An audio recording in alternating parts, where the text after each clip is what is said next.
here at the There Will Be Dungeons theme park, which starts now in 3, 2, 1.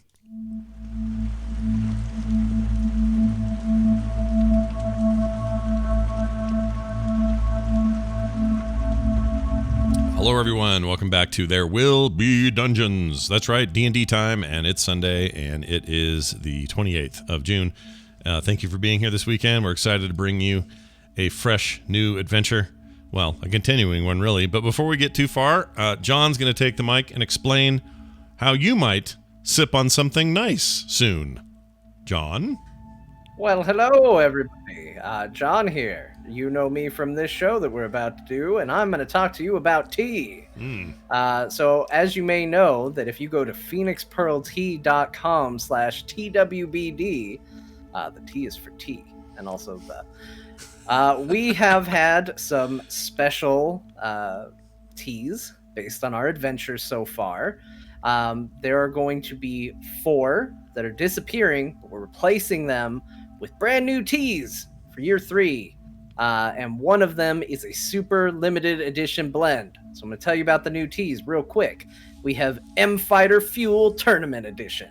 It's a minty caffeine explosion, and it's got red on the label. That's how you know it's got lots of caffeine. So it's going to be a really popular one because we know what you like, and it's caffeine. We have Om Nom's Discontent. That's a smoky black cherry medley, which describes him perfectly. We have Mind Flayer's Delight, which is caramel rooibos herbal. Rubios. Rubios.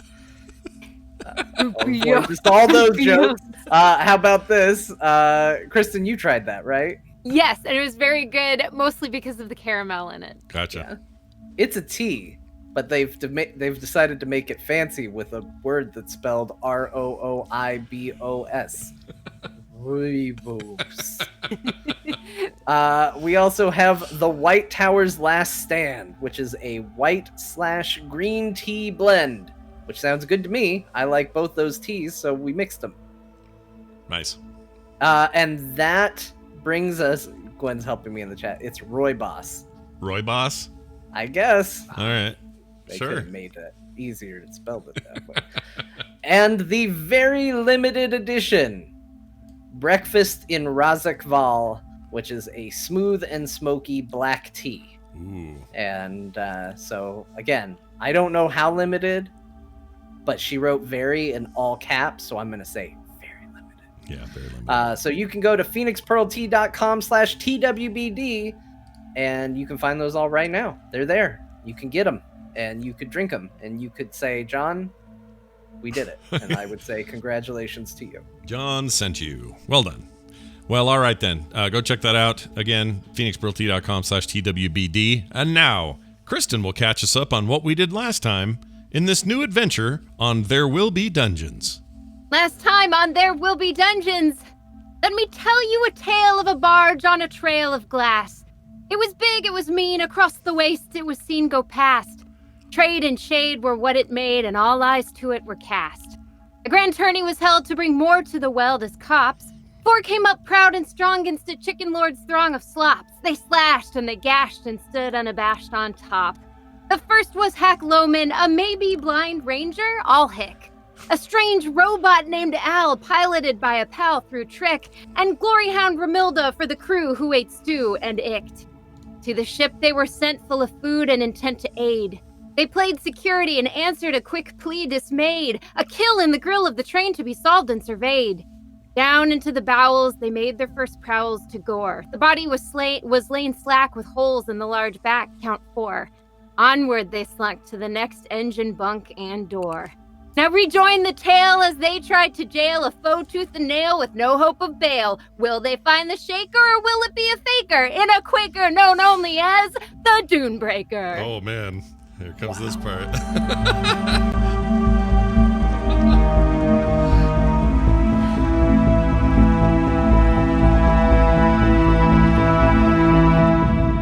That was awesome, and a new kind of rhyming scheme for your little mini arc there, John. That's pretty cool.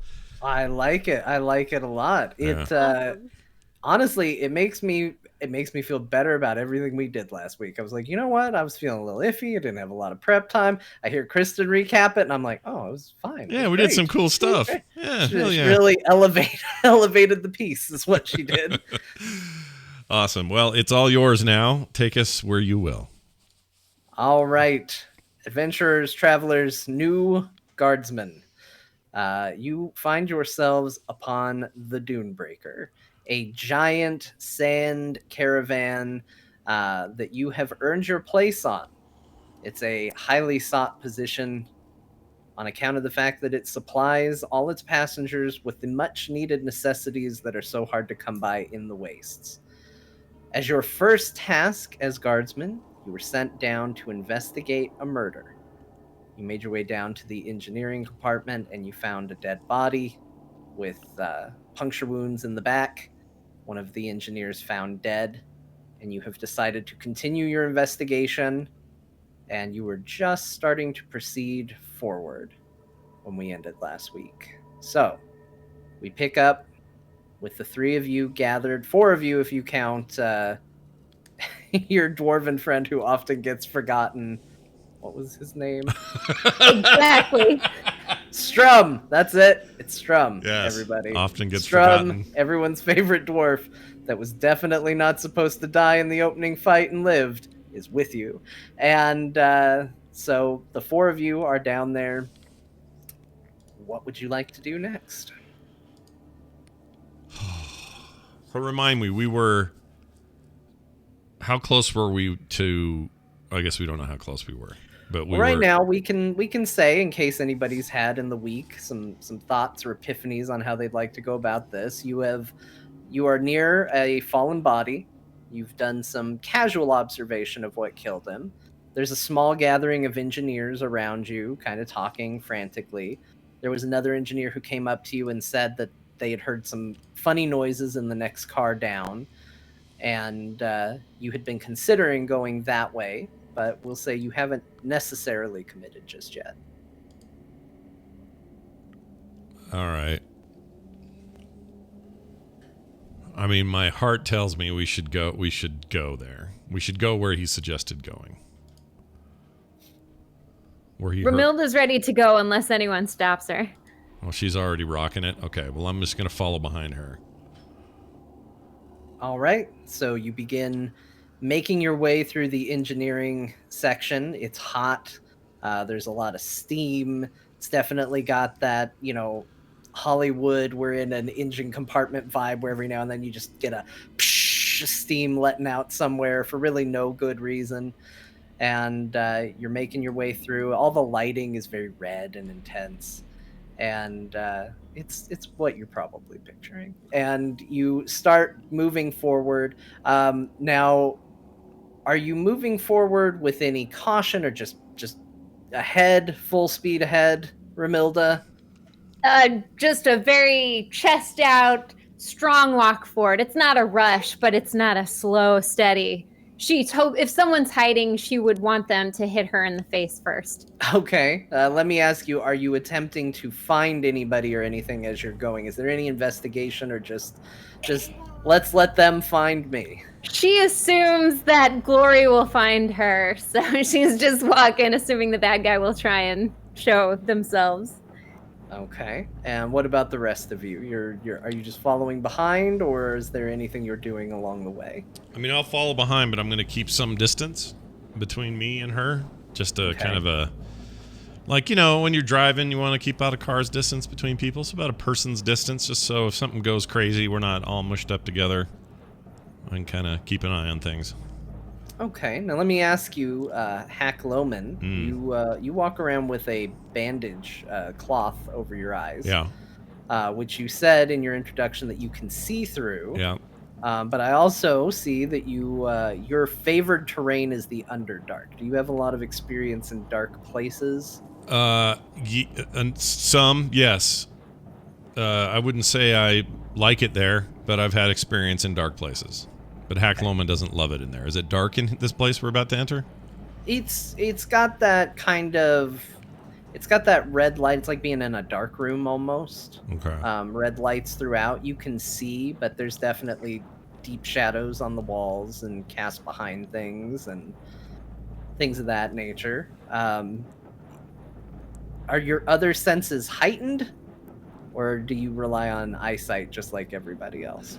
I rely on eyesight, but also I have. Let me find it here. I'm proficient in stealth, survival, and nature, and I have a feature, if I can find it, called Primeval Awareness. I've used this before. It's the one where I can tell if there are aberrations, celestials, dragons, elementals, fays, fiends, all that stuff anywhere within a mile of me. Right. So I have some heightened senses there if I decide to use them. Okay, why don't you, while you're making your way for me, just go ahead and roll a survival check. Can do. Okay, these new dice are weird. Here we go.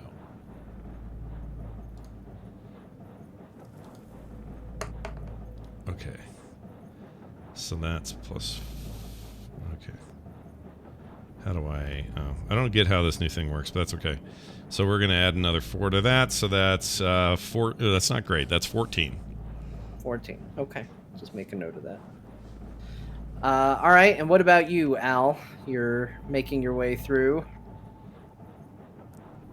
I would like to see if there is a medical quarters on board by asking one of the nearby engineers to see if we can get this body at least locked up for observation later. Okay, so before Ramilda goes tearing off, you indicate to one of the engineers, and he goes, yeah. Good, but take him up there for later observation, and we shall return with hopefully the assailant. Oh, what, you want me to move the dead body? Yeah, pick it up and take it to the medical quarters. Oh, okay, yeah, okay. Guys, can we get this up and out of here? And a couple guys go over, grab it, start dragging the body out. Not a lot of care from an engineer. They mostly just getting it done. And then That's fair. Then you I proceed. kept the book. Oh, right, the book. There was the small journal on his person that I didn't find anything immediately, but... Right. All right, and then you follow after Ramilda. Are you keeping an eye out for anything, or just focusing on following her?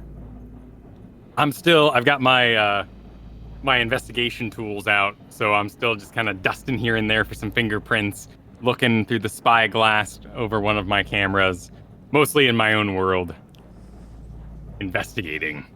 Okay. Go ahead and roll an investigation check while you proceed. Just see what all you find. I got a natural 1. Yeah. Natural 1. Great. It's very steamy in here. Your instruments are fogging up. The machine still goes through the motions, but perhaps what's being registered is not a lot of data. Okay, and you begin moving down the compartment, and what you notice about the engineering bay is it does a lot of collapsing and expanding. Machinery and parts seem to extend out beyond the walls in places and kind of funnel you through bottlenecks and then expand back out, and then you'll be in a room that seems to have like pillars that almost look like giant server banks in the room. And as you're going through, you're not seeing anything too out of the ordinary. You're seeing plenty of engineers moving around. It's not packed, but there are other people that you're aware of. They all seem to definitely, at least at first observation, fit in. They all seem to be dressed very similarly, very lightly, because of how hot it is there. They also definitely seem to be carrying a lot of dirt and are sweating a lot from being there.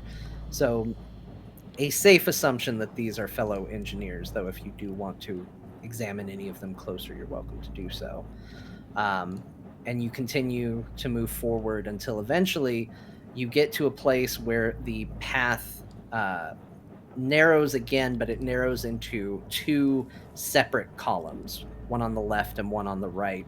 It's an area where you're going to kind of have to squeeze your way through to proceed forward on either side.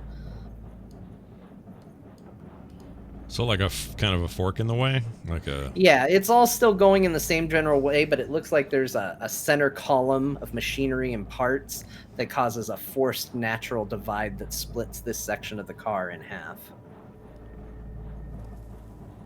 Well, with just 3 of us, I'm gonna go. Y'all, if I had my call on this, it'd be going to the left.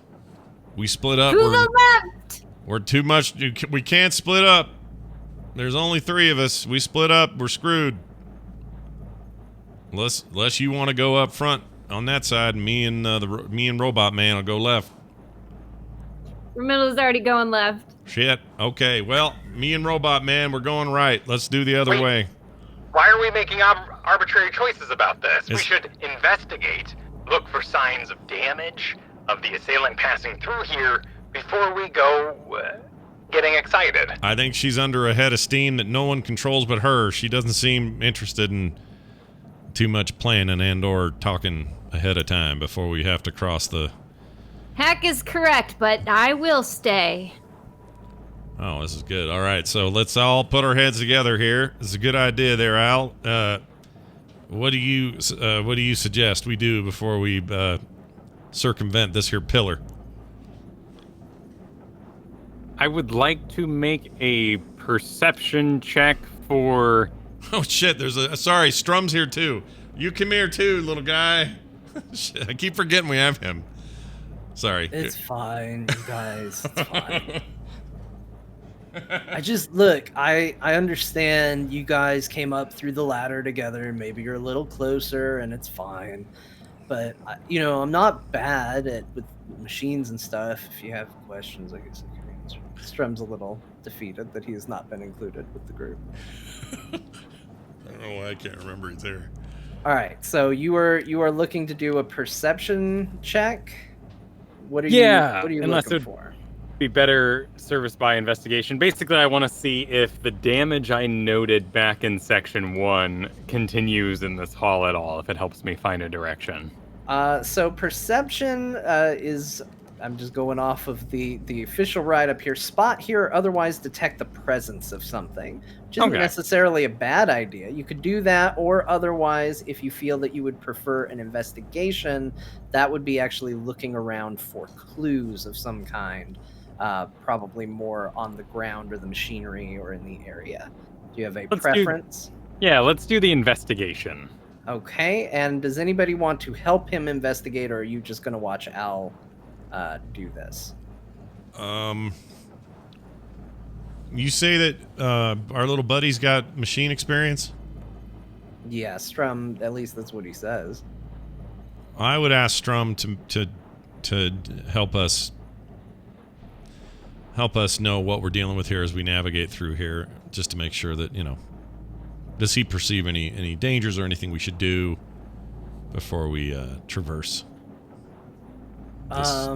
I don't know. I'm kind of with the giant machine guy. I think he's probably on the right track. I think rather than just picking arbitrarily, we should probably do an investigation. All right, I'm in full agreement, and I would like to do. Let's see here. Hold on. You gonna assist him? Yeah, I'll assist him. Okay, so you can go ahead and roll your investigation with advantage. Okay. Al, he's doing. Oh, the Al's doing it. Sorry. investigating, yes. Yeah. I mean, it's either that or you both roll, and whoever does better. No, I'd rather do the advantage. result. Let's do advantage on your rolls. Well, it wasn't great. It was a 10. Oh. With advantage. Yeah, it wasn't great. Oops. Okay, so you take a look around, and it's really hard to tell in this light anything that stands out. I mean, the floor, the things you would think to look for, things like blood or disruption. You're familiar with the machines, but you don't see anything that's actually been damaged substantially in any way. Looking for blood, it's hard to tell because it's very steamy in here. There's a lot of liquid on the ground, and with the red light, it's difficult to discern what could be steam, what could be blood. But you do notice, for what it's worth, there is more liquid on the floor going to the path to the right than to the left. Hmm.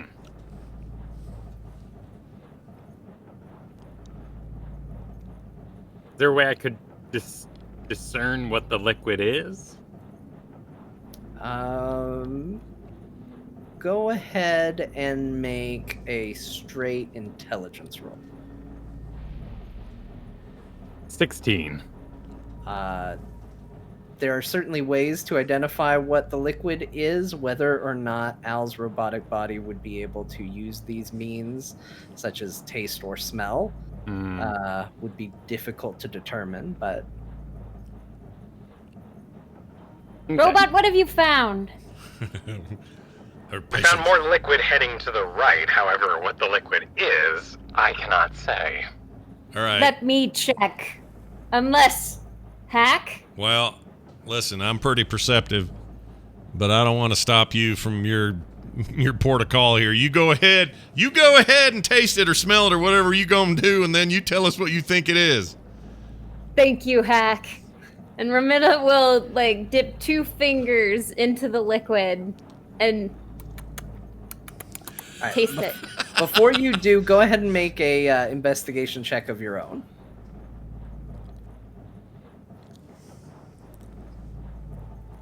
Oh, nice. 19. Okay, so with a 19, you get down there to sample the fluids, as it were. And when you get down there, you notice that there is definitely... There's a quality to the way the light reflects off the liquid that is slightly different between one or the other. And as a result, you decide, okay, well, I see 2 different types. I'm going to try. And sure enough, you notice that there is blood mixed in. With sort of Blood. condensation that's in there. Blood, eh? Blood. Blood of what? Couldn't tell. Would you like to try? And Ramita will hold out her bloody 2 fingers. I could try to perceive what blood it is. If the DM would allow me to perceive I will it. definitely let you try that, sure. All right, I'm going to roll a perception check. Yep. A 22. Okay, how are you perceiving the blood? What I would be trying to do is perceive between human or humanoid blood or sort of animal creature, that sort of thing. Okay. 'Cause And how are you doing this? With your eyes? My smell, my sniff. Everybody, let's be mature adults here. Are you sniffing Ramilda's fingers, or are you getting down and smelling the floor? Thank you for the warning. I smell her fingers. I smell her fingers, and then I hope that's enough. All right. You definitely smell the usual coppery metallic smell of blood. You are 100% certain it's blood, and you have no other idea beyond that. Okay. That could be man, that could be foul. We don't know what that is. But if we're going around that corner, we ought to have all our sides set straight and don't be rushing in. Take our time. And we all go one way. To the right, then. All right, and then and don't forget little fella over here. You come with us. Get in here, and we'll all go behind formaldehyde. All right. You look, and he's clearly bent down also, and he's sniffing to see if he's mimicking you, and he starts to follow along as you guys make your way to the right. And you kind of slide between some tight spaces. It's a little tricky to get through, and it starts to open up. Ramilda, is it safe to say you're in the lead? Yeah. Okay. I need you to go ahead and roll a perception check for me. 14. Okay. I guess I should actually make the roll that I intended to make. All right, so you slide through the passage and it opens back up again, and you notice immediately that the lighting in here is a little bit darker. The lights flashing and blinking, casting more shadows. And as you slide through, you hear a voice from a shadowy corner ahead of you. And he just says, "Stop! Stop there! I see you. I surrender. I don't want to fight."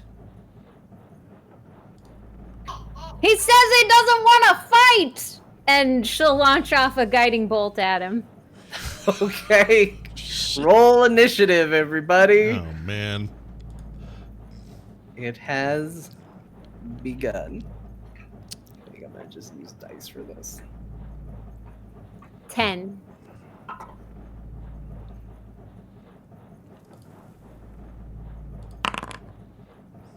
12. 11. Man. 10, 11, 12. That doesn't happen very often. It's called synergy. Yeah. Scott, you were 12? Yeah. Or were you the 11? Okay. So you're all just filing into this room. You've heard somebody say, hold up there. I don't want to fight. You can see a shadowy figure with their hands up. You immediately see Ramilda going into a casting pose, getting ready to initiate a combat of some kind. But you have the ability to act sooner. What would you like to do?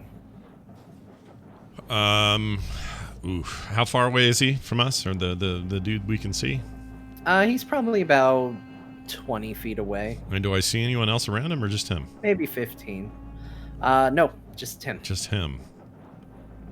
I will knock an arrow and hold it up and aim it and hold it, just sort of in a freeze, don't move kind of way.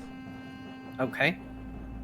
That's going to bring us to Al. Same deal. You can tell Ramilda's preparing a spell of some kind, but you have the ability to act faster. What do you do? Is there a steam vent by him? This talking person. There are various pipes that vent steam all along the corridor. Nothing that you've seen already produced, but the area does have a lot of steam and condensation in it. You have seen steam vent from these pipes before, so presumably yes. Okay. Is there perhaps a valve I could turn near him that would cause him to lose his cover, sort of spook him out of it? You can definitely do an investigation and check. But I couldn't do both. Okay. I would like to send a...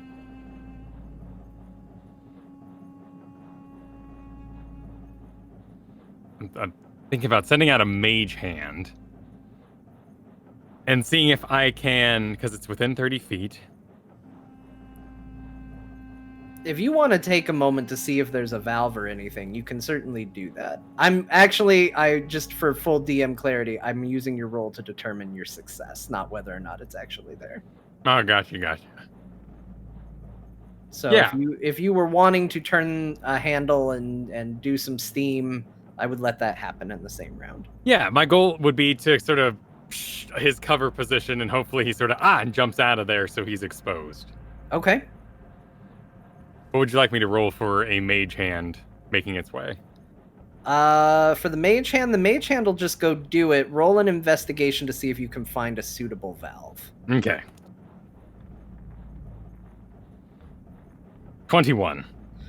21. You find a small sprinkler head looking valve that's a little, just as the red light of the room flashes, it catches on it, and you see it and you think, well, that looks good enough. And so you send your mage hand out and it gives it a quick twist. There's a loud hiss and some superheated water begins shooting out of a nozzle just behind him, behind his head. He lets out a little yell. It's not his turn to act yet, so nothing has happened, but he would be considered at this point in the process of moving as a part of that reaction to that. Sweet. Perfect. All right, that is going to bring us to Strum, who is taking up the rear. You guys had not fully cleared the space yet by the time he got there, and he cannot see, nor can he act. So he is kind of still wedged in the crawl space, and he's just gonna go, "What's happening? What do you see? Guys, what's happening?" And that will be his turn. Kind of a Schwarzenegger quality to him. I like it. Get down. What are you doing? Right here, do it. Pusher. Want to stick a knife in me, see what's going on in here. So that's going to bring us to Ramilda. You are guiding bolting him. Heck Correct? yes! Okay, roll for attack. All right, a 19. A 19 will hit him. Go ahead and roll your damage. Oh, nice. 15 damage. All right, so all of a sudden, it's been dark. There's been this flashing red light quality. Ramilda gets up there, says a word, and you just see a bolt of light illuminate the whole cabin. And for the quickest, briefest moment, you see this older man with a gray, kind of salt and pepper beard, balding head. And he's standing there kind of shaking, scared in the corner, but he's also in the middle of reacting to some steam behind him. And a bolt fires out and just nails him right in the chest. And you hear him just cry out as you see just magical energy singeing and burning on his chest. And he falls forward. It's his turn. And he falls to his knees and he starts crawling out into the center of the room, coughing. At this point, coughing up blood, and he's just going, please stop. He is also sparkling now, and then whoever attacks him next gets advantage.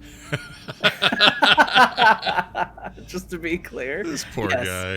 The light energy is now covering his body. You can actually see a pretty clear outline of him as a result. And that brings us back to Hack. I'm gonna. Hack is concerned that this was a possible, just bystander person, and that we've made an error here. So I'm not gonna shoot at him with advantage. I'm going to keep my arrow up, and I'm going to say. I'll say, hey, speak your name. See if I can get him to say something before we murder him. Okay.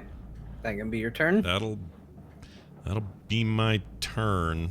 Yeah, I'll still stand where I'm at. I'm going to hold my ground. All right, that brings us to Al.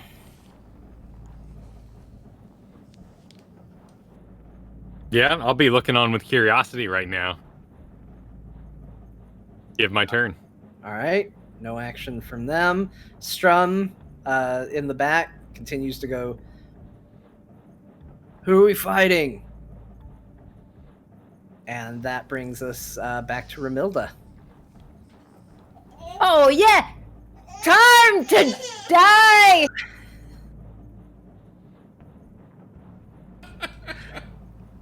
I scared the little one. Hold on. Oops. Ramilda is too intense for... Didn't enjoy Time to Die. Oh, man. Just All right, so- diaper. Time to diaper. That's different. Time to diaper. I like it. There we go. It's okay, Flynn.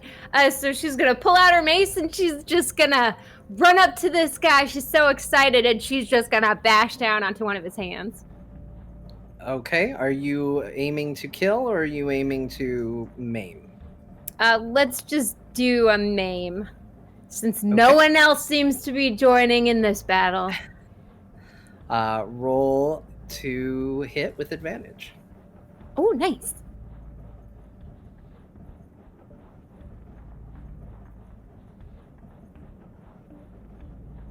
Okay, looks like 11. 11 is not going to do it. You bring down your mace, and you're aiming for his hand, a very specific small target, and he's still clutching at his body, and he pulls his hand away, and your, I'm sorry, Morningstar, and the ball hits right where his hand was. And he kind of jumps back and recoils from that. Is there anything else you wanted to do on your turn, or is that going to be it? Murderers will pay! And that'll be it. All right. And that is going to bring us back to his turn. And he's going to try and sit back up. The magical lighting energy is starting to fade away. And he goes, please, I did it. I did. It was me. I surrender. Please stop attacking. And that brings us back to Hack. I will scooch forward a little bit and start to lower my arrow. Not completely. I will still have it drawn back somewhat. Maybe I'll let up on the slack a little bit, but I will scooch forward and look down at him. And yeah, that'll be my turn until we can have dialogue with him. Okay, Al, you're up. Is he in danger of bleeding out? No, the magic that hit his chest seems to have cauterized most of the damage from the radiant burns sustained. He's not really bleeding, but he's breathing heavy. He's in bad shape for sure. Okay. Step aside. This man needs medical attention. And I will attempt to move forward, but with them moving out of my way, so I'm not bowling anybody over. Okay, so you're gonna go alongside him. Is there anything you're gonna do, or just move to the side of him?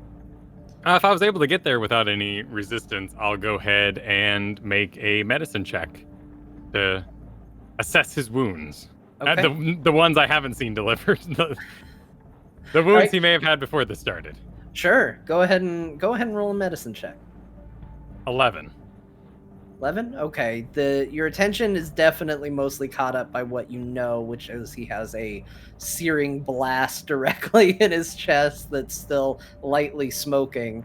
But looking him over briefly, he doesn't seem otherwise necessarily harmed. He is a very gaunt, kind of bony figure. So he does not seem to be a figure of health, but he doesn't seem otherwise hurt. Cool. All right, that's going to bring us to Strum, who is now able to get clear, and he sees the guy and wanting to finally feel like a part of things, he goes, "You're under arrest." And that's going to be his turn, which brings us back to Ramilda. Well, I guess if he's alive, he can still say our names. Why? Why'd you kill someone? All right, so we're gonna, at that point, nobody is participating in combat actively at the moment. We will go ahead and go out of the turns and let it be move freely. And he'll just say, I'm a stowaway. I hid on this ship. One of the engineers found me. He was angry and he came at me, and I defended myself. I stabbed him, and he fumbles with his free hand, but not threateningly, and produces a dagger. He's holding it by the blade, so not to try and threaten. And with a shaky hand offers it out. He drops it in front of you. And I stabbed him. Why? You have to know what it's like. I recognize you. You're the new guard. You're the ones who won in the tournament. I saw it. And you know it's what it's like out there. We're starving. We're dying. There's no food. There's no water. I just wanted some. I was hungry. And he said he was going to turn me in. He was going to turn you in for asking him for food and water? No, for hiding out on the ship. Oh. Well, they don't seem to take too kindly to folks stowing away in this here sandworm unit. They don't. But I didn't intend for it to go so far. He just came at me. Did he have a weapon when he came at you? Kyle, you might be muted. I saw you talking but didn't hear anything. Yeah. Were the stabs in the back, if I'm remembering correctly, or were they in the chest? The stabs you observed were in the back. 4 stabs to the back. Okay. Proceed with your inquiries.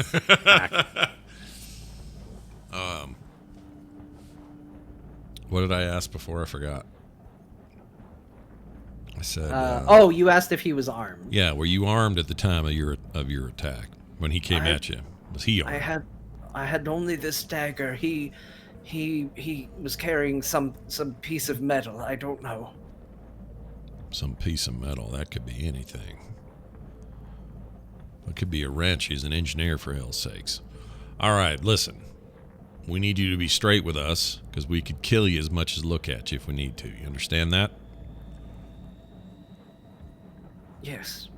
My lady friend over here has got zero patience for anyone who doesn't fly straight when they're talking to us. So make sure what you say from here on out is nothing but the truth.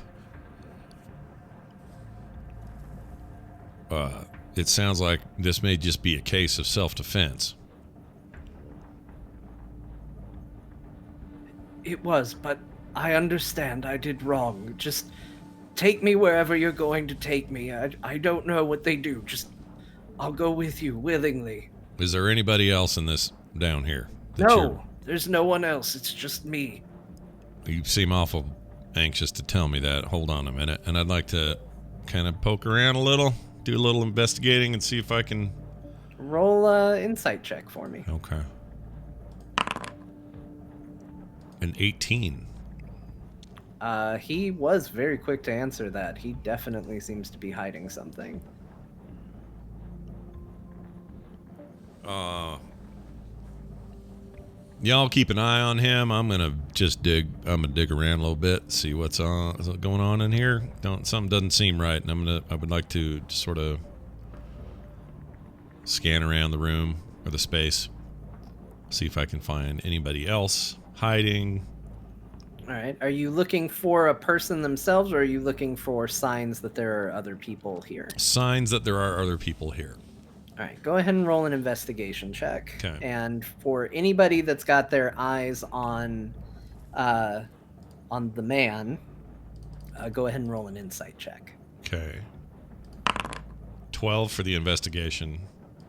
Okay. And 16 for the... what was the other one you said? Sorry. You're just doing the investigation. Oh, I'm sorry. Okay, so... The insight was for people who are watching him. Okay, 12 was what I did.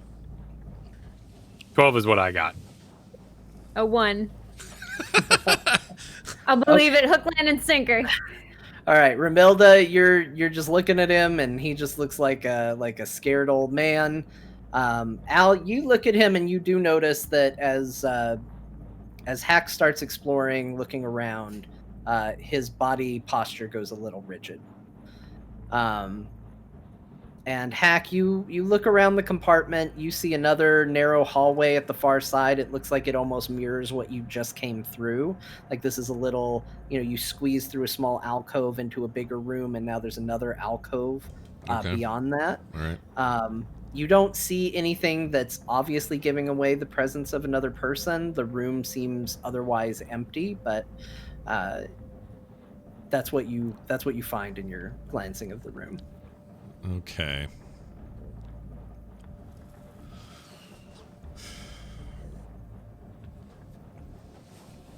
All right. With Bo and Arrow still sort of knocked but not pulled back, just in front of me. I'll turn around and come back and tell everybody what you just described. I'll reach up to a knob right around the neck and give it a couple twists, lowering my voice. This guy is lying. He's been lying. We started talking to him. There's got to be more people on board. And he stabbed him in the back. Yeah, something's not right here. I tend to agree, but I can't find much.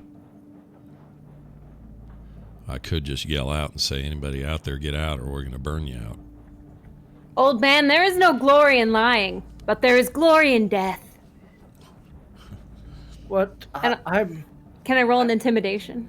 Yeah, go ahead and roll intimidation. It won't be hard for this guy.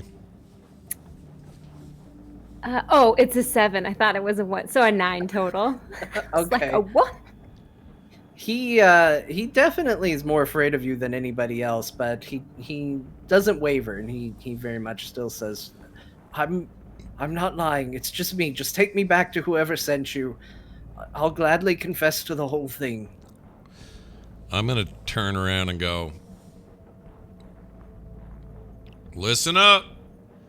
If there's anybody stowed away in here that ain't saying that they're here, come out now, or we're going to torch this place. And I mean it. And I'm telling you right now, you got a better chance of surviving if you come out and tell us about who you are and what you're doing. And you got 30 seconds to do it. So get moving. Make a deception check. I'm assuming you're being deceitful, that you are not going to try and burn down the giant ship. Yep, I'm just trying to freak. To be a part of. Yeah, I'm just trying to freak him out. All right, go ahead. Deception, eh? But you and Bo have a history of burning down every place I give you guys to adventure in, so I figured I'd just clarify. 4. Okay. Not well, great. they figured it out too. It's dead quiet. Okay. I still run the countdown on my primary screen. Oh, I love it. It's got a little 14, 13. That's great. All right, it ends. Nothing happens. I'm gonna go listen up, and I'm gonna get down in his face, grab him by his whatever passes for lapels on this guy's shirt. I'm gonna hold him close to my face and say, listen to me. If there are other people in here, their lives are at stake and in danger. If there are people in trouble down here, like you, I need to know about it if you want them to survive. We are literally their best chance of getting out of here and not being dead when they go. So just level with me and tell me who's here, and if they're here, then I can help. And that is not deception. I would help them if they need help. I was going to say, that's very good. Make a persuasion roll. All right. Boy, I picked the wrong things to put the score in and talk to this guy. Oh, it's not too bad. 16. Okay, 16. Let me see here. He wavers as you say this, and his eyes dart around, and he whispers to you, "Can you really help us?" Well, as soon as you tell me who the us is, you have my word. And that includes I will make sure that Formaldehyde here does not let loose and hurt anybody. I know she can be a bit she's good-hearted, but I know she can be a little bit intimidating. But don't worry about it. I will protect whoever you've got in here and do my very best. You have my word. All right. He sits there for a minute, closes his eyes. "Girls, it's okay. Come out." Takes a minute. It's kind of very still and quiet. And then you hear shuffling coming down the passage. And you see two women come forward. One looks to be about 16, 17 years old. She's got long jet black hair, similarly gaunt, but she's definitely more athletic than her father. And then trailing behind, is probably about a 10-year-old girl by the looks of her. Also dark hair, short, dressed very poorly. I mean, a lot like what you would see in Trashburg, the gray robes kind of look. Similarly gaunt, and they come out very timidly. So there's just the two, right? Well, including the dude, there's 3 total that we can see? Okay.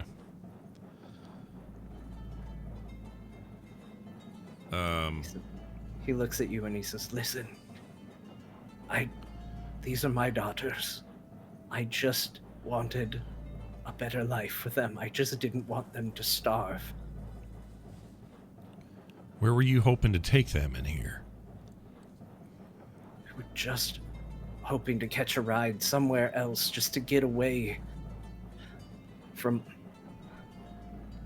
all the troubles where we were. We just wanted to get somewhere where we could start over, start fresh, and maybe get a little food and water before then. They're awful strict upstairs about who they let in and let out. You know that. I know. And when the engineer came down and caught us, he threatened all of us. Threatened to turn us in. Threatened my daughters. And well, one thing led to another, and you saw, but please, I'm just trying to do right by them. Well, I hate to tell you this, friend, but you may end up taking a dive for these two. I believe we can get them out of here, but I'm not so sure you can. You may need to be the distraction we need to make it happen. I don't care. I just want better for them. Take me back. Say it was me. Say I was the only one, and let them be. I'll turn to the girls and go, "Y'all got food, water down here?" They shake their heads no. I'll look back at him and say, "How did you expect to survive until the next docking?" We thought we might be able to sneak some from the engineers. They bring it down here frequently, food and water and whatnot. We thought we could maybe steal some food. Maybe even manage our way up to the kitchens if it got quiet enough. We didn't anticipate there to be this many people on board. Do others come? Stealing is no job. I'm sorry, Hack. Oh, Go ahead. No, you continue. Go ahead. I just wanted to say stealing is no job. They told us they would feed us and house us based on jobs that we performed, and we're tough security, as you can see. So what job could you do for them? And then maybe we could talk them into letting you stay. I'm not a tradesman. We're just people trying to survive. He also murdered one of their own. They don't hire. Killing is a skill. They don't hire people for murdering one of their own, I don't think. Here's my suggestion. Al, you can calculate the probabilities and the whatnot here, but I say if no one else let me ask you this, do other people come in and out of this car, or did you have to venture out where you committed the crime? We found a quiet spot up ahead that didn't seem to get much attention or patrols. We were hiding out there. We didn't get caught until we came out looking for something to eat. So if you were somehow to get food and water, you could sustain yourselves and not be in the light. You just need to stay. For this to work, you're going to need to stay out of the purview of every guard that comes down here, every supervisor, every engineer, anybody, even us. You just can't be seen. Is that possible down here? We only wanted to remain until the ship stops at the next town, city, whatever. Something to get us out of where we were. We're from a place called Slave Town. It's not a good place. We managed to sneak in with the convoy coming out here, when we heard about the tournament, we figured it was our best chance to slip aboard the ship. We were able to while everyone was distracted. We just want to ride it out until we're away from that place. Whatever's next. I will stand up from my crouching position, clap off the dust from my hands and my knees, turn around to these three, and say, meaning R3, and say, I don't think I can in good conscience turn these people in. I think we get them some food, we tuck them away in their little corner, and we forget we saw any of this, and we report that we couldn't find the killer. I can't lie, Hack. There's no glory in lying. These people need each other, and in order to save each other, they're going to need us. You got a heart inside all that armor, don't you? You feel a little pain for these people? Yes, I feel pain for them being as weak as they are. Weakness is no way to live. But maybe, just maybe I could offer my rations of pay to cover them until the next stop, and then I see them off the boat. But the murder must be accounted for. All right, Al, you've been quietly thinking as we've been talking here. You told me to calculate. Yeah, what's everything equal? What do you got there? First day on the job, we need to complete a quest, and the quest requires a murderer. Now, there's only one way I see it. We deliver a murderer. Doesn't have to be all of them, though. I could perform a medical procedure and remove an arm or a leg, and then we see them off this boat. We deliver, find a device in here that would consume such a body, and say that we found this sticking out of it. So we just keep I think I know where you're coming from. I'll turn around. I'll turn around to Jimmy on the dirt and go, do we know his name? We don't know his name. You don't know his name. All right. I'll say, friend, what was your name again? My name is Lamalkin Farthing. All right, Lamalkin Farthing. Here's the deal. Would you be willing to sacrifice one of your limbs, maybe one that's already hurting from all this, for a plan we'd have to keep your daughter safe and to keep you with him? You want to cut off one of my limbs? Yeah, but we can do it in a way that'll be better. If it's not like just hacking it off with a weapon. Our friend here can do what's called a surgery. We would hack it off with a weapon. I would just merely cure him afterwards. Yeah, so it'll hurt for a minute, and then he'll hook you up, so that you're not, you won't bleed out and die here. But you said you'd be willing to do anything if your daughter's made it. I'm just seeing how far you'd go. I mean, I might as well just be turned in. I'm ready to just offer myself up to whatever they're going to do. I don't even know what the punishment would be. You're saying you want to just cut off one of my arms? I can tell you this. Cutting off your arm's going to be better than what they're going to do to you. You'll just be dead. And your girls, who knows what they'll do? They'll probably be traded off upstairs to who knows where. You keep them down here, that's one thing. And then here's the options. Option A, the girls stay down here, we take you up there, and you face your maker. All right? Because that's how that's going to go. Or you stay down here, but you leave one of your arms with us, we take it up there, and then they just stop looking because they think the perpetrator's dead. Third option is all three of you go up there and we got trouble. So which is going to be? Or potentially new workers on the ship. Or that option. I don't mean to really put a damper on things. Strum speaks up finally. And but how are we going to do this quietly? We're not exactly alone down here. Well, you mean cutting off his arm and keeping him quiet? Well, yeah, and he whispers this. Don't you think the screams are going to be a bit noticeable? It'll only be his screams, and those are the ones that we need, after all. The girls won't scream, will they? Not if we... Girls scream. You look at his daughters who are well aware of this plan, and the older daughter is staring daggers at Hack at the moment, and the younger daughter looks mortified. Girls, I say. I understand this sounds drastic, but if there's a way to save your father, this might be it.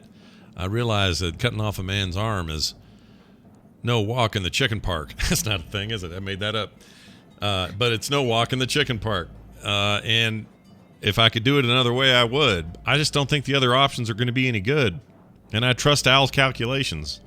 Well, let us let them decide. It's their arms to do with what they will. Well, sure. And they don't even... The girls, you get both arms. You get to keep them. It's just your dad who got you in this mess in the first place. And I understand what it means to be a father who's trying to do best for his children. Mine were lost a long time ago. If I'd have been better at it, maybe they wouldn't be. And if I'd have been faced with this option, I looked down at him, I would have done it. One arm for two girls? That's worth it. That's a fair trade. But what if they get the arm and they don't believe you? Then they all come back down here. Someone less understanding and sympathetic comes down here and takes them away anyway. I can't risk that. I need them to think the job is done. Well, There's one more option, but it might as well be murder. Say it anyway. We want to hear it. I can produce a field that would allow you to safely move off the top of the boat down into the sands. You would be stranded in the desert, but alive. If you all jumped at the same time.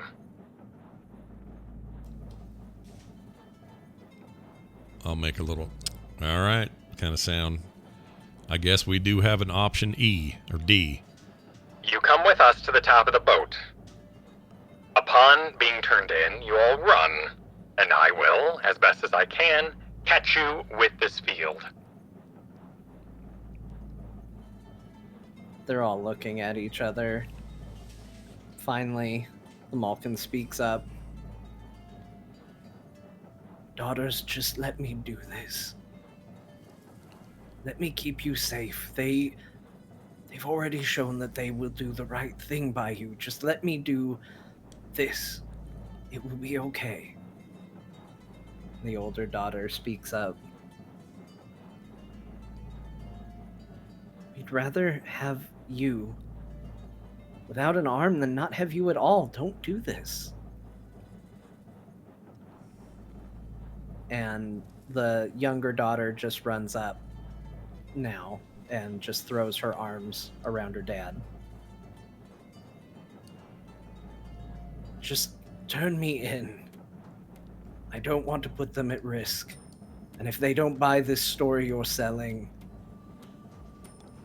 I can't let that come back on them. But they can't hide forever. They will be found once again, and what then? And Rimbalda will look at the two girls questioningly. This is a good point.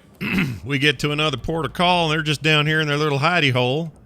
Then what? We found a way to slip in once. We can do it again. But you got caught once, and look at what's happened. Yeah, and slipping out ain't the same as slipping in, son. But it's your choice. That is option B or C or whatever the hell I called it. You can choose it, and we'll make it happen. So if you want us to march you up there right now to face justice, we'll do it. Girls, you can park your butts in that hidey hole. We'll figure out a way to get food down here. Can't think that far ahead, but we'll try. That's the best we can do. And that's fine. We can still prove our loyalty by exposing this weakness. How did you get on board? Well, there's a section, even below engineering. It's difficult to get through. It's mostly small ventilation tunnels that they use to vent steam down where the scoops dig through. We were able to climb our way through these tunnels and make our way on board. I think it cut off at the end. What was that? Can you do it again? We could, not when the vehicle's moving, and even then there's a great risk to it. These tunnels are all automatic as far as we can tell. Nobody controls it, and it vents superheated steam ever so often. So you came in here during, what, a downtime for the steam? Yes, the evening after you won the tournament, we snuck in while everyone was celebrating. So while we're running here, this steam you talk about, this superheated expulsion of steam is just constantly in flux. And you don't know the timing of it, correct? Like you can't sneak out knowing that during a certain period of time that you wouldn't get blown away by this stuff. You don't know when that is. It doesn't vent when the vehicle's completely stopped and powered down. So if we took you, turned you in, your girls know this, and I nod at them. When the time comes, they exit. And look, there's a chance that we take you topside and they don't shackle you down or just off you without any sort of trial. Maybe they'll hold you somewhere. Maybe there's still a chance, and maybe years before you see him again, but this is all possible. We could explain that you were down on your luck, had no food, had no water, and you were just looking for some and felt threatened by this engineer wielding his piece of metal. I don't know how far that'll go to save you, though. That's what I would prefer. To me, that's what's going to keep them the safest. Well, let's hear what the daughters of Farthing have to say. Y'all down with this plan? Or you want to go a different way? And the little girl, the youngest, she just still has her head buried in her dad's shoulder. She's just crying. The eldest, she's starting to crack. She's had a very hard demeanor this entire time. And she says, Dad, it's not right that you pay for what I did. Hold on now. What do you mean you did? You told me you'd be honest with me. I say to Jim Bob, whatever his name is. And he looks at her and he says, I didn't kill the engineer. She did. We both went out to get food. She was slipping by unnoticed, but I knocked some things over. We got caught. While I was distracting him, she's the one who stabbed him. Oh. Well, you're still taking the rap for this. I don't know how I can hold the child accountable for protecting the only father she knows.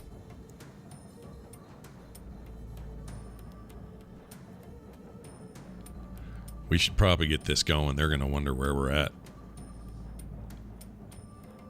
Are you ready to go up top? And girls, are you ready to hide?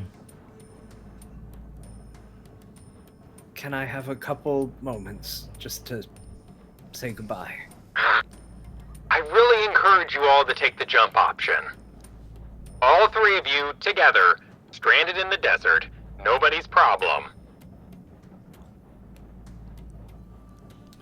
I don't think we stand any chance there.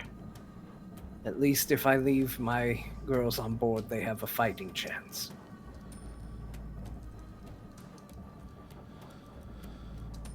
All right, a man has spoken. I personally prefer Al's method, but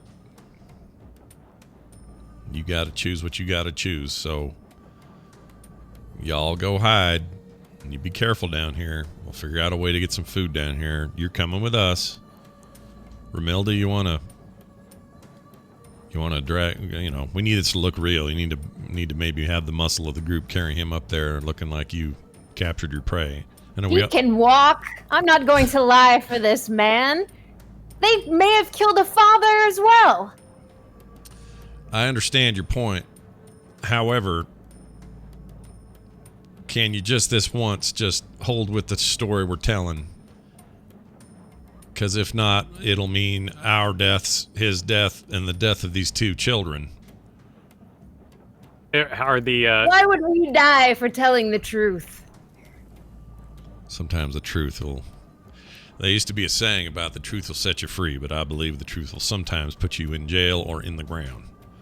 Now, Romilda has a point here. Who's gonna tell the lie? I'll do it. You possess such skills? I mean, I can tell the lie and hope he believes it. Table talk, I really don't have good deception or anything. I have like I mean, persuasion, no bonus. Let's see. Intimidation, 0. Yeah, so it would just be, they'd have to just take me on face value with a potentially shitty roll. I've got a -1. You're a little worse than me.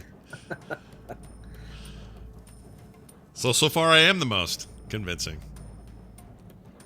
Romelda, how's your, how would you roll if we go up there and you gotta lie? It's only a +2, but she's a pally, so she's gonna be staunch and not lying. I'm playing what I hate the most.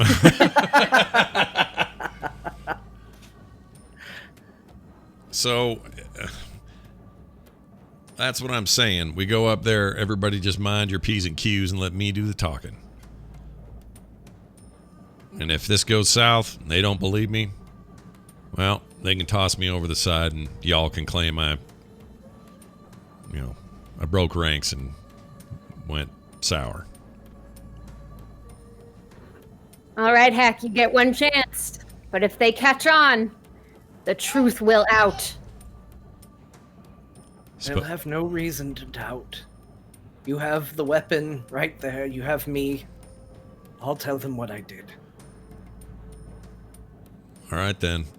Unless we got anything else, let's get to the surf. Let's get up there. You come with us. You walk in the middle. Girls, you hide and don't move. And like I said, we'll figure out a way to get some food down here. I can't guarantee when, so I hope your bellies have something in them. And Lamalkin turns around, kneels down. Both his girls run in and give him a hug. And you can make out whispering. If you want to try and hear what they say, you can, but otherwise... I do. Okay. Can I do a perception check or something? Yeah, do a perception check. All right. I got a good bonus on that. 24. Ooh. That's 24. That's a nat 20 plus 4, so whatever the hell that is. A perfect 24. So you intentionally limit your vision, and as a result, you've got some pretty keen hearing when you need to, and you listen very carefully, and you can make out the older girl saying, "Dad, there's no guarantee that they don't break their word and just turn us in anyway. They don't leave us with them. We could fight them right now." And he's calming her down. "Let me do this. This is your best chance. You just ride it out. If they don't return with food, then you find a way to get some, and when you stop next, just get out and start over." And then you hear him say, "Listen, you two are the one good thing I've done. I'm going to miss you, but you are going to live. You're strong. You're survivors. It's best this way." And then he stands up and kisses both their foreheads and turns around. "I'm ready." All right. I'm going to turn to the girls one last time, having heard all that, and say, "Girls, You have no reason to trust me, but I give you my word that if at all possible, your father will be doing hard labor in this place and not be dead by the time y'all leave. We may be able to arrange it so that he may be put to work and it may be a strain, but he'll be alive and well when you need to get off this boat. I'll do my best. Can't make guarantees. This is a risky proposition regardless. But you got my word. They don't react. They're looking down. The older one, she's trying to put on a brave face still, but she's got her head intentionally turned away from you. The younger one's just openly crying. The crying one will remember this. Okay. We will take our leave then. All right. Go hide, I'll say. Get! And they wait for keeping watch as you all start to make your way back through the passage, flanking Lamalkin as you move. And that's where we're going to take our break. Perfect timing. All right, we'll be back, everybody, shortly with more of this amazing adventure. So don't go too far. We will be right back. See you in a sec.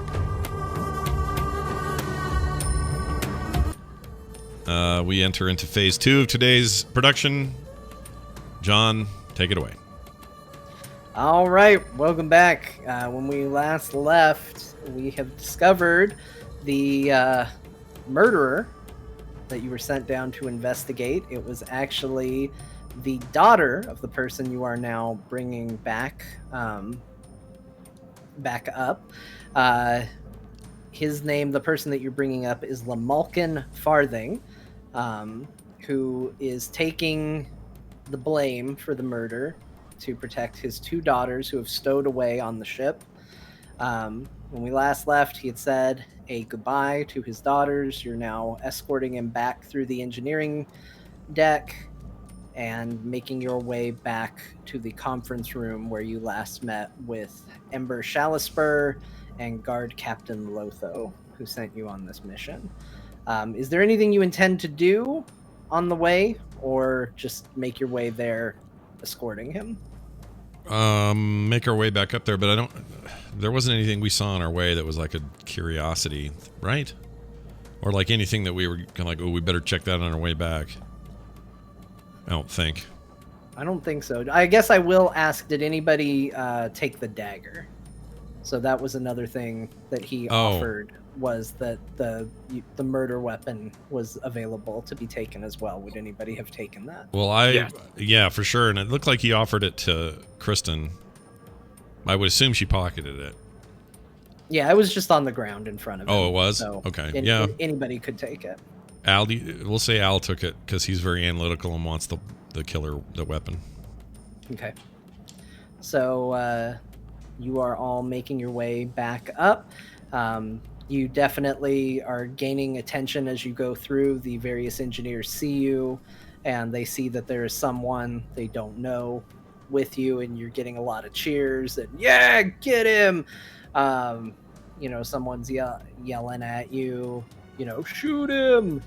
They're definitely banding behind their fallen brethren as you're making your way past. Nobody's acting aggressively or anything, but they're all cheering for you as you make your way through the ship. Okay, cool. I'm just gonna head down and put my head down and just keep moving like officers of the law, man, just taking them in for questioning. All right, and you make your way to the doors that led to the stairwell down, and it opens, and there are 2 other guards flanking, and they look. You got him, huh? We did. This is your man. Who is this? Well, his last name is Farthing. I always forget the first name. But the important. Who cares what his name is? What's he doing here? Here's the deal. He's a bit of a stowaway. However, As the story goes, he admits fully to the murder of the engineer. However, the engineer appeared to have come at him with a weapon of his own, and in doing so, put this man in a state of what he believed was self-defense. He was a stowaway on this ship, and so probably didn't have as many rights as he thought he did, but I think he'd be ripe for some manual labor, as you would see fit here on this giant vessel. The guard rolls his eyes and kind of spits a little. If you didn't want to get brained by a piece of metal, maybe you shouldn't have been where you didn't belong, huh?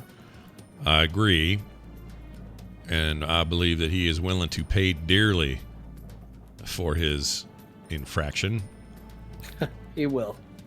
But perhaps, and this is just my advice. You can take it or leave it. We're just, we're the new guard, and we don't get much of a say. But you may do well to have his sturdy hands and his capable heart and strength to move shit around up here and get stuff done that you might need. I would vouch for his strength. He's the also. Other guard pipes up. This guy, look at him. Looks like a stick with clothes on him. This guy's got nothing. He shoves him. We got no use for a guy like that. Take him up. Out of curiosity, where do you take him? I think Ember's still waiting for him in the meeting room. Can you? Okay, we'll take him right up then. All right, and they give you a nod, let you pass. Okay. You walk him up the flights of stairs, and until you're on the first floor, and then you walk him across the partition that separates the cars back into the head section of the ship. Navigate again, a little rough because you've only been there once before, but you do manage to find your way to the meeting room where you were. Door opens and you see Guard Captain Lotho, Ember Shalispur, and his two guards still in there in the middle of a conversation about something unrelated, but they stop talking the moment you come in. Okay. The guard captain stands up. Excellent.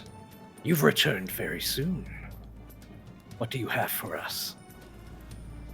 We found the man responsible. He, as a stowaway on this ship, fought out of self-defense as he was attacked by the engineer. Perhaps rightly so, given his status as a stowaway. While the murder was committed and he has admitted to the committed, we might suggest he could be better used here on the ship to do your bidding. With no pay and very little to eat, his hands could be used for perhaps something greater than just throwing him off the ship or putting him to his death. Lotho talks over the top of you. Step forward. Lamalkin makes his way up. I whisper. I mutter very quietly. I go, shit. And I just sort of bow my head and let him walk up. So, you saw fit to attack an engineer on our ship. Is that correct? Do you admit to it? Looks up. Yes, that's correct. I did.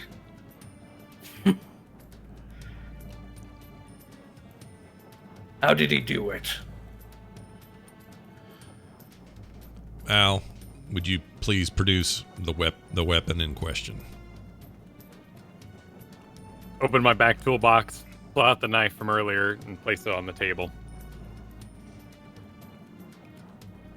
Guard captain walks over, picks it up, looks at the man on the ground. Very well done. Very well done indeed. You acted quickly, you apprehended the subject, you found the proof you needed. Was there anyone else down below? Or did he act alone? He appears to have acted alone. We swept the area, could find no other assailants. He appears to be it, sir. Make a deception check. I was afraid you would ask that. Well, of course I was going to ask for it. Of course. Oh, I'm okay with a 17. 17's pretty good. And you've presented enough evidence that he is not necessarily finding a reason to question you just yet. You see him nod. He turns to Ember. I have questioned your methods for acquiring guards in the past. Having a tournament is too much spectacle, not enough discipline. But this batch, they've gotten results quickly. Ember sits up.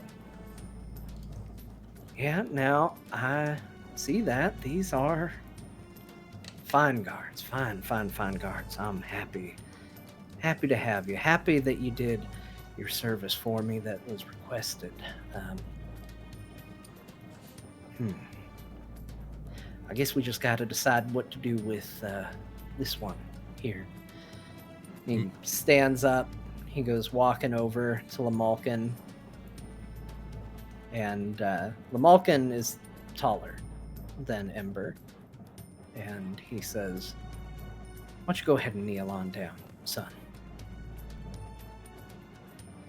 Lamalkin kneels down in front of him. I understand what you're doing here. We got a fine ship. We got plenty people who work hard for me, want for nothing. In a world full of people wanting something. So I get why somebody would come aboard this ship. What I don't understand is why somebody would sneak aboard this ship and murder somebody. It seems like a pretty easy way to get caught. He tell you why he did what he did? Yes, sir, he did. He claims that he was starving and had no food. I thought perhaps he could get some. The engineer saw him and attacked him. Perhaps rightly so. And then this man acted in self-defense. Engineer attacked him. The engineer do this blasty number on his chest here. He indicates the charred area. No, that was me. When we apprehended this old fool. Put up a fight, did he? Not really. It was more of a, what's the word? Sometimes you want to fire the first shot before the second one gets you, sort of thing.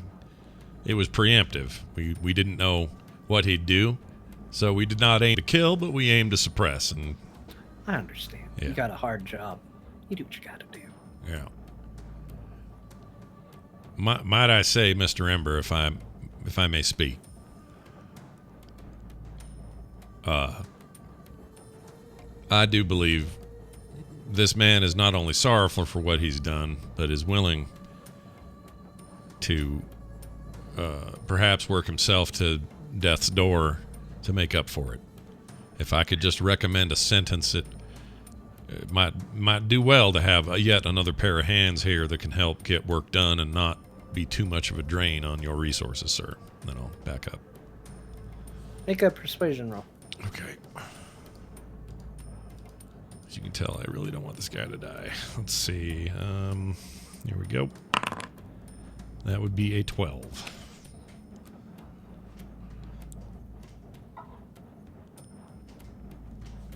You think I should work him till he's at death's door? It's funny because he already looks like he is, just by looking at him. Seems to be in a bad way. How you feeling, old timer? You feeling healthy? You feeling productive? You feeling like you can pitch in around here?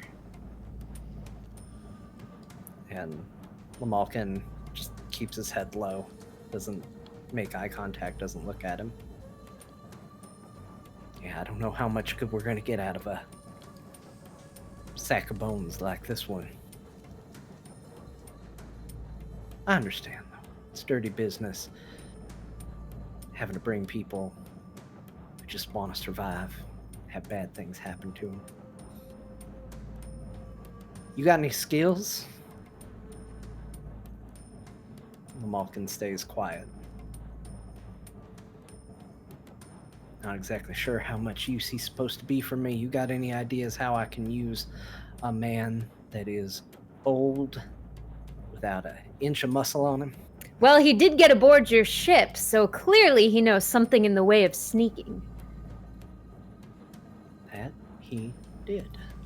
How hard is it? make How hard is it to bring food, y'all? He could do that.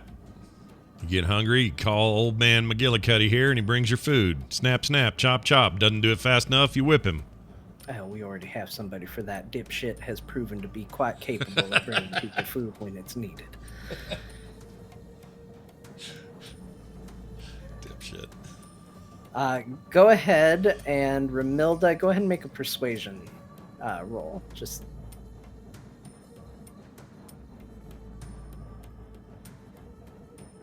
Doing it, one moment.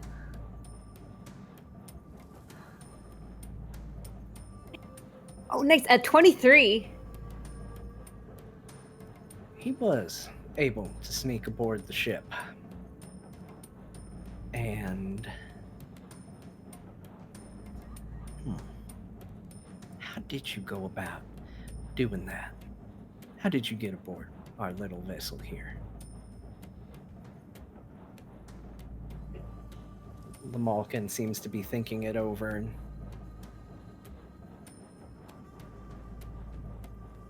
well, there's a section of the ship underneath small vents we were able to climb through. We found our way on the ship while it was settled.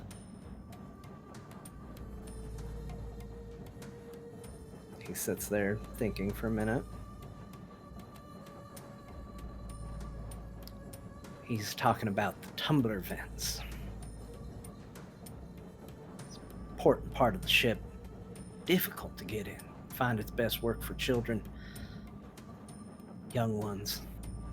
We call them the rats. We send them in there and clean it out when it gets a little too filthy. Can't have the pressure building underneath.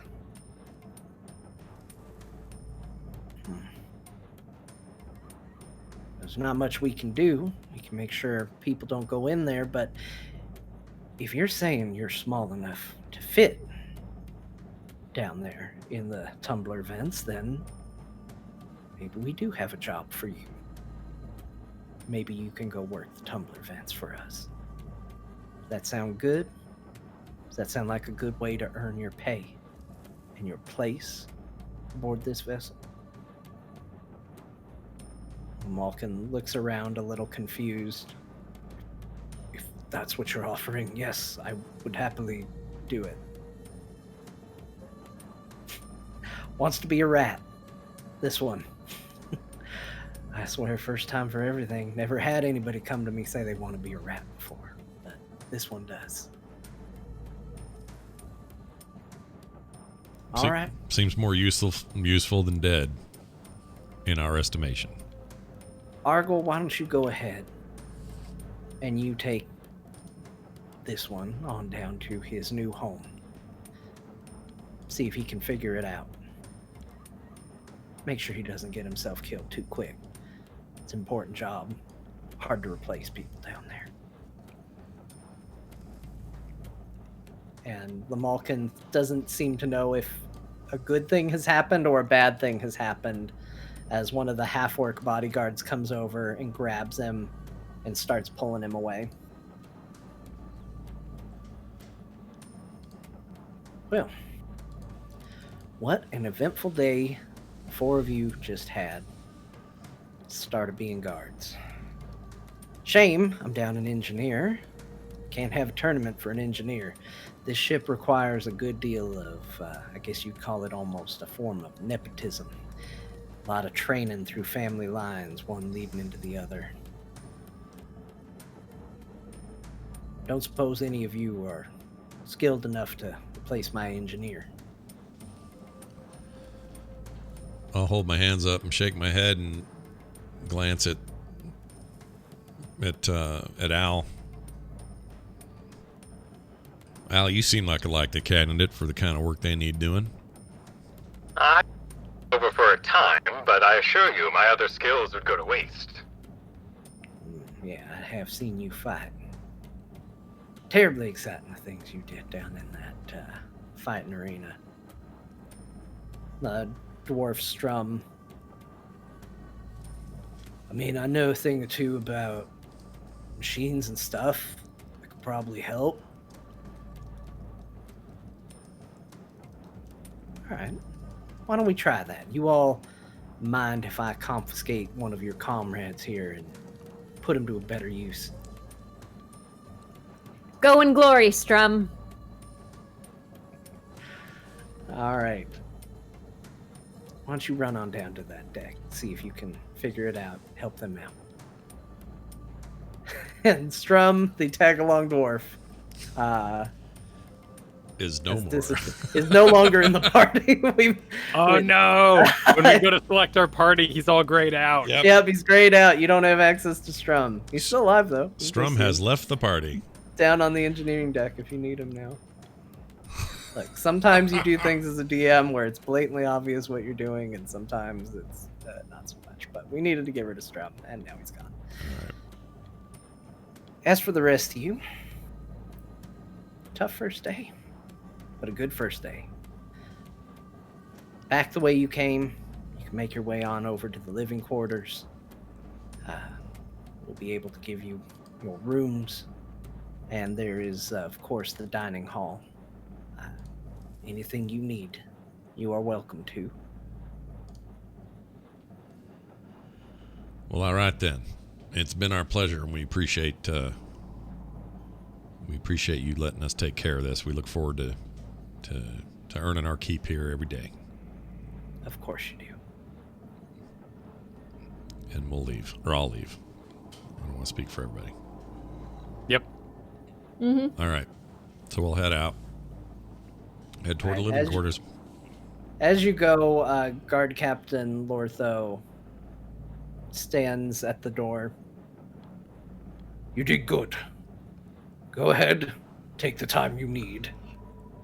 Tomorrow, we'll find another task for you. Keep you working together for a little bit. You performed well, we'll figure out assignments from there. Dismissed. He steps away from the door. You all make your way out. And you're free to go where you wish at this point.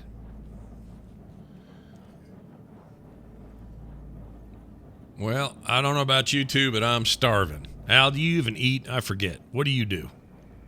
I eat on this end. All right, the back end. And don't we just shove trash in there? How's it work again? We could rustle up something and jam it in there. No, this unit requires scrap and rest, but I'm fine. Well, Imelda Marcos and I need to get some real food in us. A feast for celebration. I agree. Y'all had great poker faces in there, by the way. Nice job. Thank you.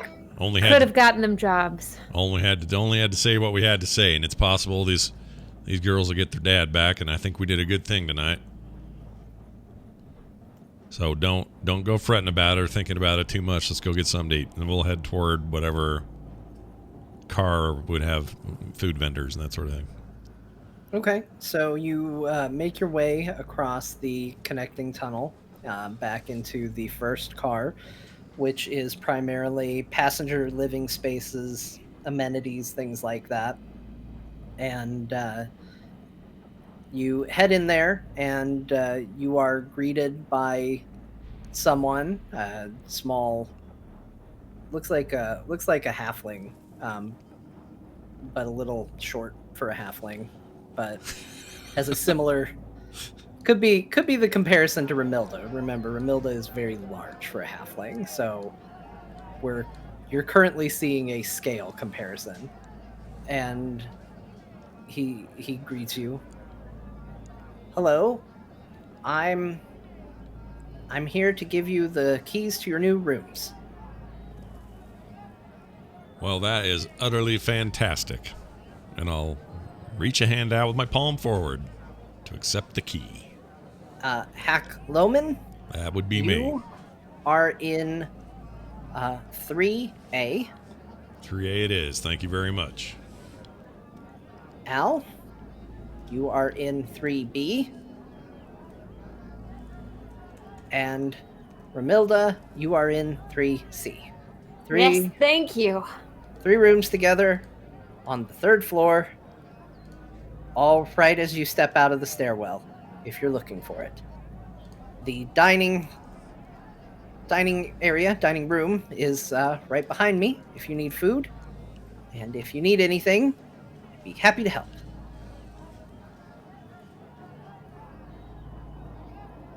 We thank you for your time, and I'll flip him a gold coin because I have some on me.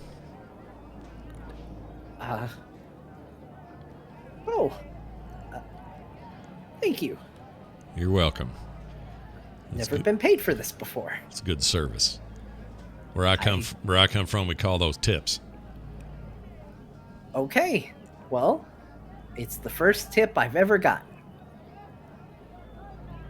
I don't know what I'm going to spend it on, but I'm happy to have it, and thank you. You're welcome. And I'll turn my gaze toward whatever food is beckoning me. All right, so you are headed to the dining area. Is that where everybody's headed, or you can go to rooms, you can go separate ways, you can all move together? It's up Let's to you. feast. Feast. All right, you make your way down the hall, and it is row after row after row after row of it almost looks like a hotel hallway. There's just a lot of doors on both sides as you make your way through. And you make your way towards the back, and there's a very crudely created sign that says dining area as you pass through some double doors at the end.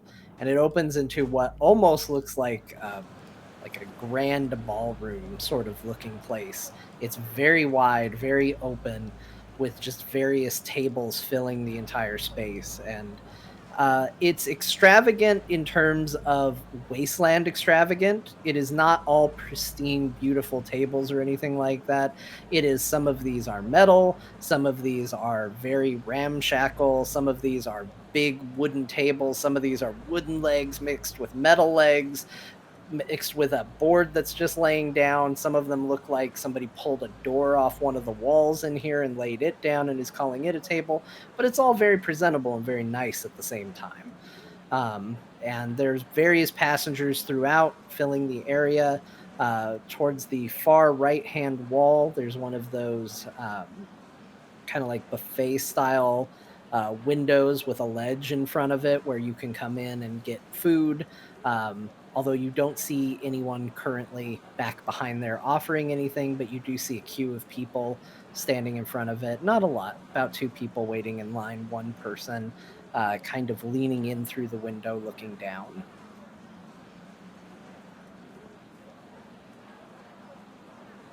All right, then. Let's see what we got. And I'll... Do I detect any smells that I would really want to follow? I'm a big meat eater, so I'm looking for meat. All right. Let's do a roll for meat check. Okay. We'll call that an investigation check today. Meat Oh, check. you know what? Let's just change it for fun, and let's just say roll survival. Survival, okay. Yes, you want to find meat. All right, here we go. A 22. All right. There is a vaguely meat-like smell emanating from that little window on the far right. Yeah, there's a pleasant stew-like smell in the air. I will say, if y'all are coming with me, great. If not, I'm getting meat, and I start heading that direction. All right, you head that way. You head over. You see a line of now 1 person standing, waiting to approach the window, and another person that is now making his way, peeking over the side through the window. Do you I'll get say in the line, or I'll get in line. Yep. okay? Like a polite member of society, I will follow the social contract. I will get in line and wait my turn. All right, you are waiting your turn. You watch as a bowl seems to just materialize up from the section of the window where you can see it, slide its way over. You see the man who was looking through take it. He takes a little implement, sticks it in. He grabs a cup of some kind and walks away and goes and finds a place to sit down. And he sits down and starts eating. And the next person in front of you goes over. You see him peek through the window and look down. After a brief moment, you see another bowl materialize and slide forward.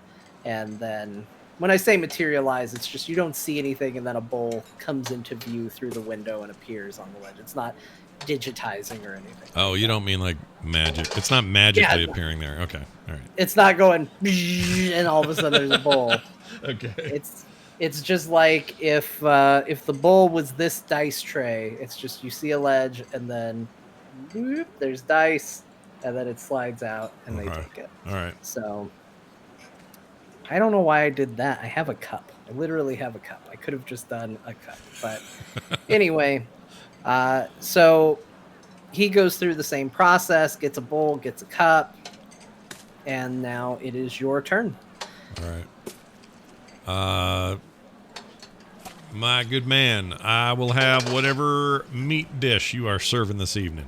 So you approach the window and you don't see anybody there. Oh, You shit. say that. Yeah. You say that, and you hear a voice from below go, "All right, we have meat stew."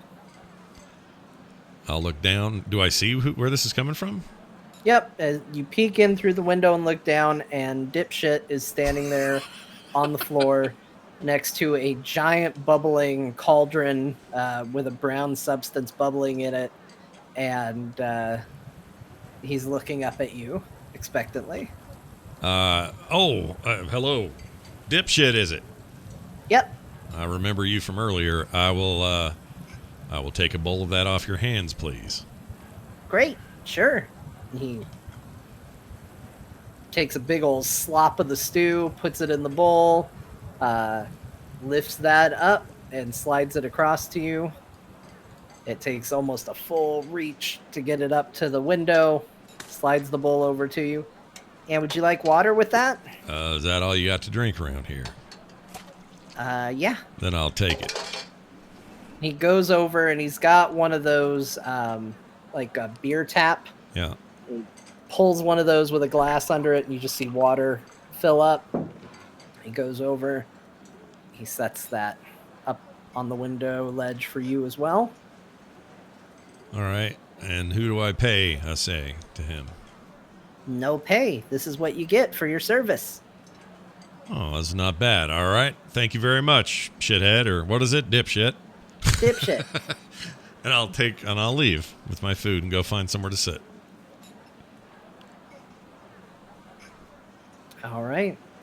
And I'm pretty focused on the food. I don't know where Al or Formaldehyde are. They're somewhere. I don't know where they are. I'm following, slightly at an uncomfortable distance. Okay. What's an uncomfortable distance? It's about 3 inches. So you're just right up on me. I love it. All right. It won't bother me. Romilda's on the lookout for a stew and a stiff drink. A hearty mead. All right. So about how tall are you? Because you're tall for a halfling, right? I think 4 foot is what I put. 4 foot. Okay. So you are kind of looking up and yelling over this partition. Not much, but there's a definite. You can't look over and in, and you just hear from the other side, "Hello." Yes, good man. Hearty food and a stiff drink. Who is this? A hero. Are you able to look over? Who's?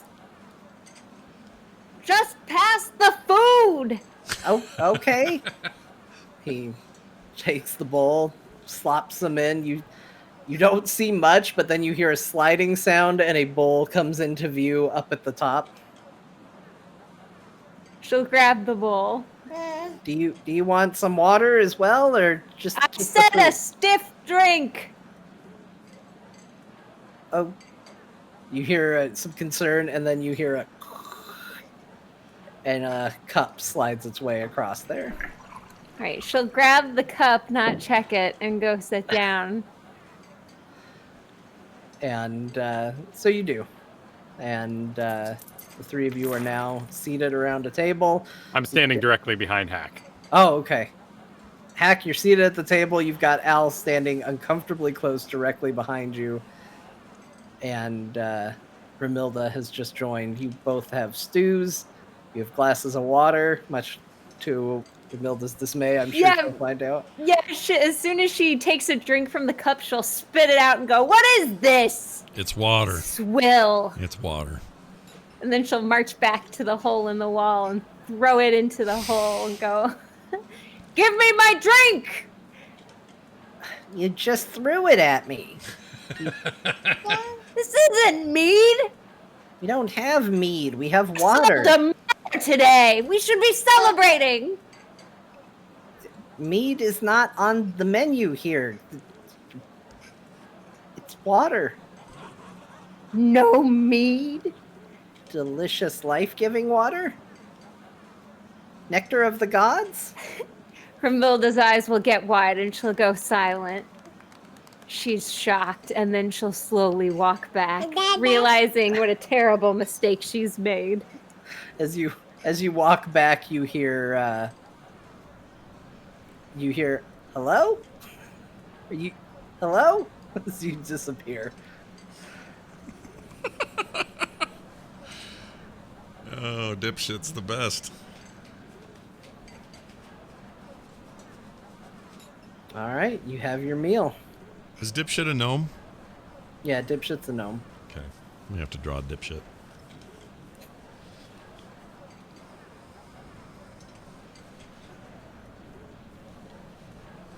All right, well, I'm just going to eat. I'll say, Al, you want you all right, dude? You need any give you a little bit of something there, a little trash up the old tailpipe? What? Yeah, you hungry at all?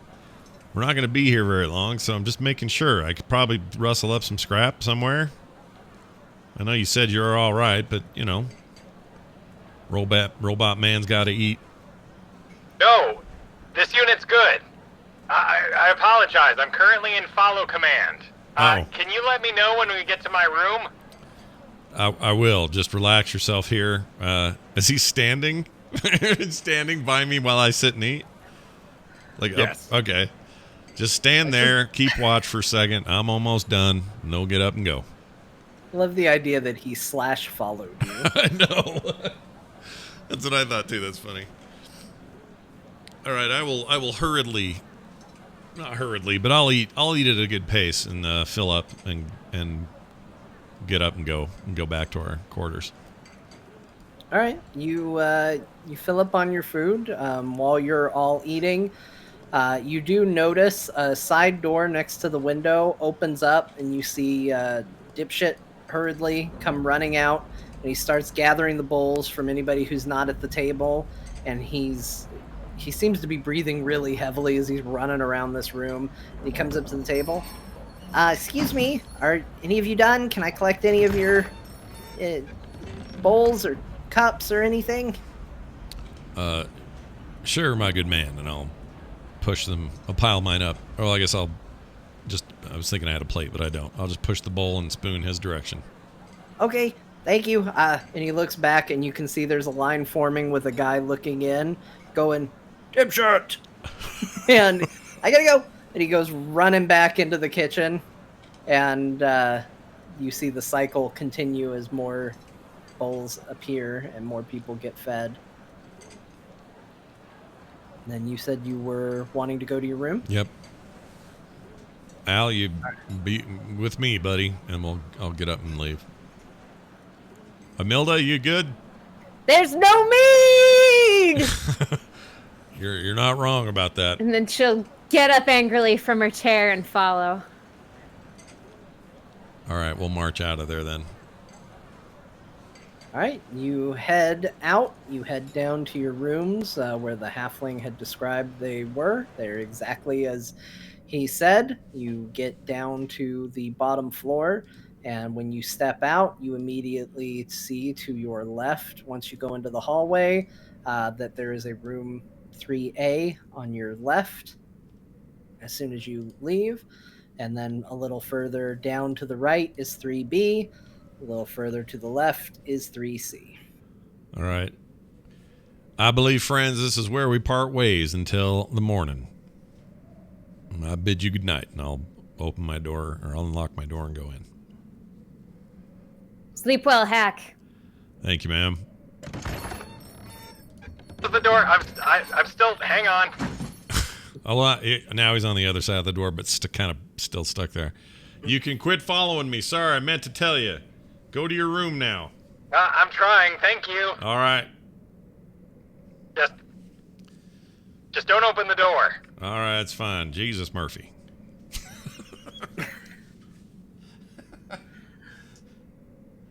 Are you good? And I'm going to my bed. Are you good? Al, are you all right? You're not following me now, right? Well, I am proceeding in the door, but I can't open. Hang on. It's been a while since I've used this one. It's a complicated. It's not hard. I wonder if I can change the distance. That would be useful. I'll program that in tomorrow. And This goes on for the next 30 minutes as he talks to himself and reprograms. just All right. out in the hallway trying to get it all figured out. All right, inside each of your rooms, you're going to find a very similar setup. Nothing has necessarily been made to accommodate any of you uniquely. So when you get in, you do find a small selection of food. It's mostly jerkies, meats. There's a little package that's contained that seems to hold the very same stew that you ate. There is a apple in with each of the baskets, and it's given like a prestigious little location, as if like, look, we gave you an apple.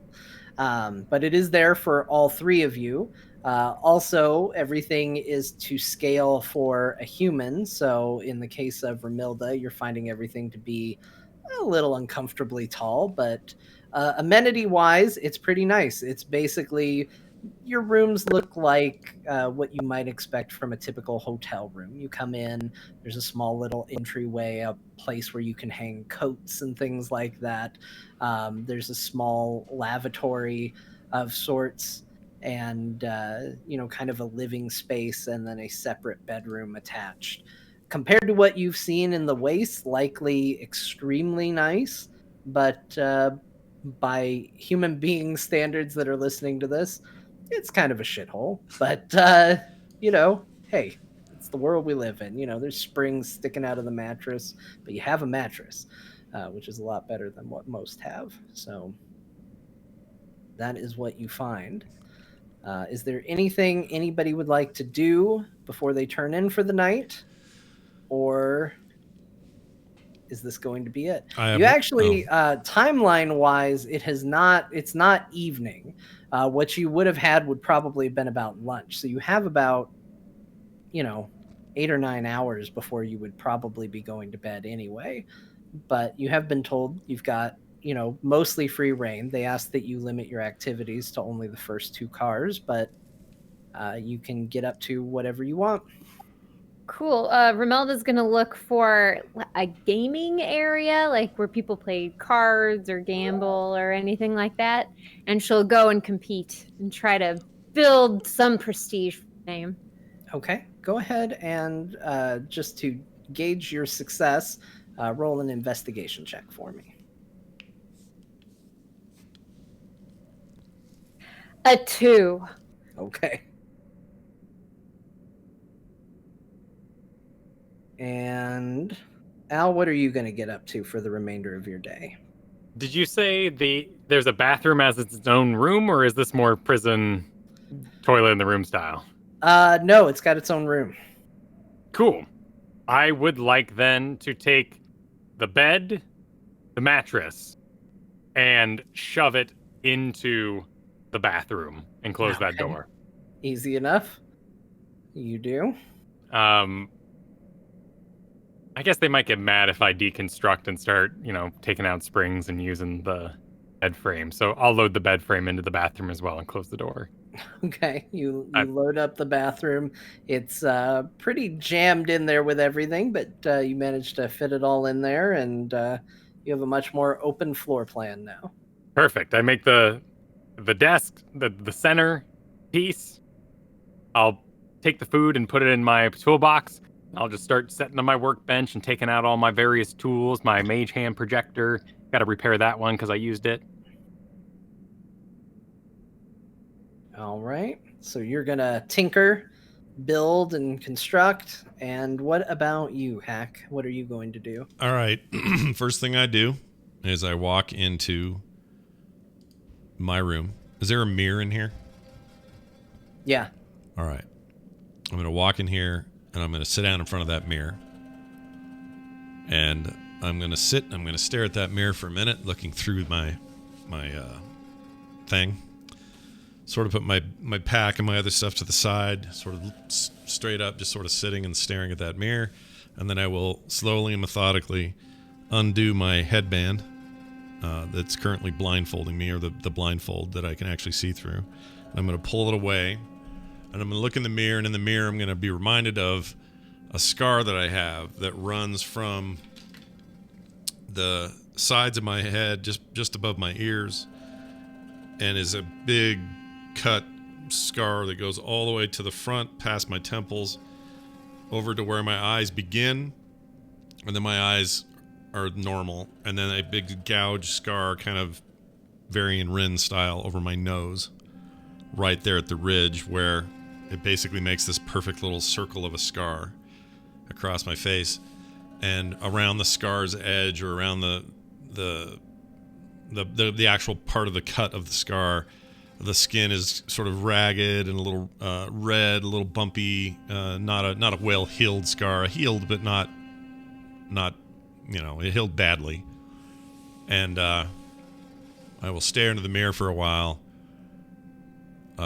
close my eyes, sort of bow my head for a bit, meditate for maybe 20-30 minutes, look up again, reapply my blindfold, put on my gear, and go out and just to kind of see what's going on in different cars. I'm not really looking for anything particular, not looking to gamble or any of that. Just kind of checking the place out, being more familiar with our surroundings, that sort of thing. So just kind of a walkabout. Okay, go ahead and roll a perception check for me. All right. That's a big old 9. Okay. All right, we'll go ahead and start with Ramilda. Ramilda, you step out and you have decided that you want to have a little bit of fun. See if you can find a gaming room of some kind, someplace to have, something to do to entertain yourself. But you rolled a 2, and well, Ramilda isn't gonna ask for help from nobody. She's not gonna ask where any of these things are. She's gonna find it, damn it.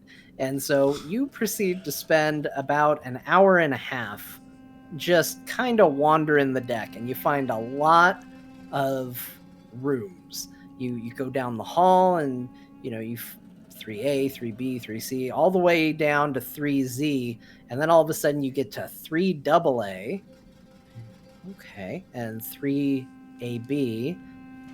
Oh, you kind of make your way down. How many rooms are here? And then you turn around and realize you're in the middle of the car.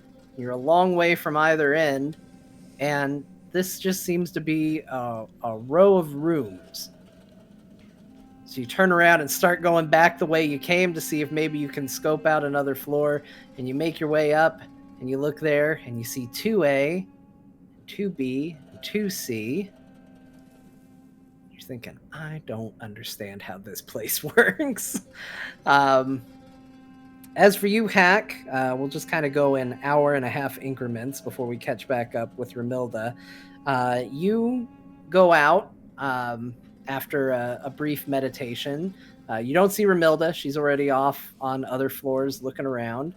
And you kind of start to get your bearings, and you travel the stairwell, kind of check it out. You kind of make your way through the various cars, kind of taking a look down each of the hallways that you can see.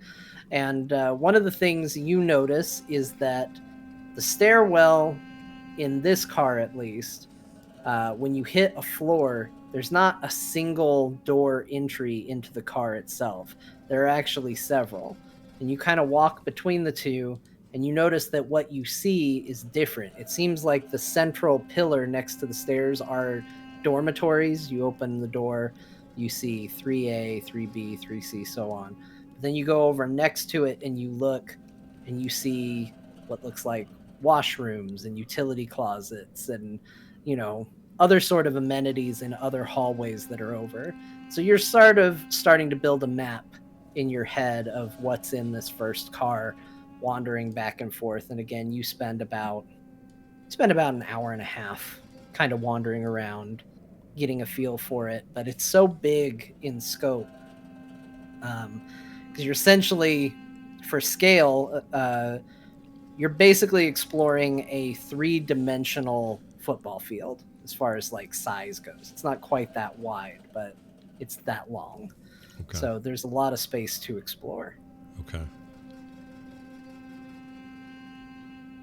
And as you all explore, you make your way to the top floor. And we'll say that you and Ramilda, seeing as you're both kind of searching the area and not doing a great job of it, finally bump into each other. And you bump into another familiar face at that time as well. As you open the door, you kind of get to see one another. And then you see Strum kind of wandering around. And he looks like he's looking for something as well. Oh, hey, it's you guys. What's up? Glory be with you, Strum. Glory, yes. Hey, cool news. They have decided that I can be an engineer with them. That's what I'm gonna do. But looks around. What are we gonna do about, what, down in engineering?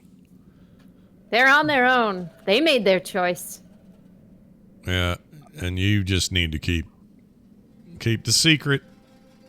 Don't need to go blabbing it to nobody. Just keep it to yourself. I know, but it seems a little weird because now that's where I work, and they murdered one of my fellow co-workers. Yeah, but he wasn't your co-worker when they murdered him, and besides, you know the story, so this is silly to get worked up over. Those girls aren't going to hurt anybody. So it's actually good that you're there because you can keep an eye on things. So if something goes weird or goes south, you can stand up and make a difference. But heck, they killed a man. Yeah, they killed a man they thought was... I understand. But they know you. You were part of the deal. And if their trust was well placed in us, well, we have to assume we can trust them. Well, do you think we should bring them food, or are we leaving them alone? No, we do need to get food down there. And the fact that you're working down there, maybe that helps us get that need taken care of. Yeah, but I don't want to go in there. They're murdering engineers. No, they're not. They killed one. Again, it was a murder of passion. You know the difference. They're not just down there bloodthirsty killers just waiting for their next victim. Yeah, but what if they don't like engineers, and what if I'm the next engineer they stab? Well, A, I don't think that's happening. B, are you telling me you couldn't fend off some little girl with a knife? Tell that to the last guy. He got stabbed 4 times. Well, again, it was an act of passion, not some premeditated murder. Well, okay. Y'all are getting worked up over nothing. All you got to do is just keep your head down, keep the job done, get going. Maybe take some food down there and again. You take your lunch with you, right? Every day? Is that a thing? Well, no. See, they bring the engineers' food separate. I'm up here because I'm kind of in a weird transitional period. I'm a little bit of a guard and I'm a little bit of an engineer, and I'm not 100% of either. But I'm gonna be, and when they start sending my food down, because I'm down there now, how am I gonna get extra food to give to them? Well, for now, maybe you could share some. And if you're thinking to yourself, oh, what about I need more for me? Well, I'll give you some of mine. We'll make it work, man. Sometimes you go without to help somebody in need. Not hard. Just give her a little bit. That's also a great way for her to trust you, and then she's not murdering anybody, you especially. I would be a lot more comfortable if you guys would help me out just a little bit with delivering the food. I'm fine with doing it today because it's not hard for me to go in the kitchen and have dipshit give me some extra food. But tomorrow, I don't know what's going to happen, and I need somebody else to do that so she doesn't come out and start stabbing other engineers, because now I'm an engineer. If we're allowed to come down there, then yeah, well, we can take care of it. You're guards. Of course you're allowed to come down there. You're probably going to be guarding down there anyway. Well, all right then. I'll get a handful of something from Dipshit myself. I'll bring it down tomorrow. Deal? Will that make you feel better and sleep well tonight? I'm not going to sleep well tonight because I'm going to be having dreams about a girl stabbing me in the back. You ain't the toughest dwarf I ever done met. I'm not going to lie. A lot of my success in that tournament was circumstantial at best. Yeah. We need to get you a weapon. You I have don't. a weapon, and he pulls out what looks like a very, very, very large nail. It's just a nail?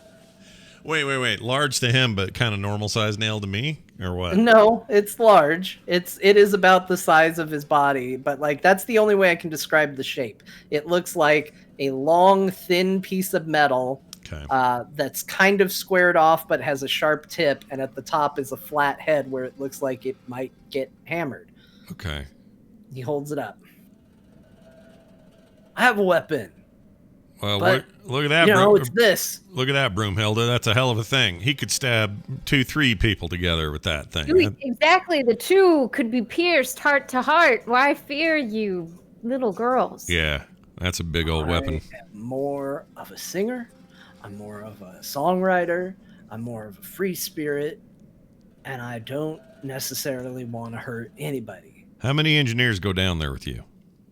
Lots. There's like, I don't know, hundreds of Well, engineers down there. Okay, your fears are misplaced. She knows who you are. She knows you're part of the plan.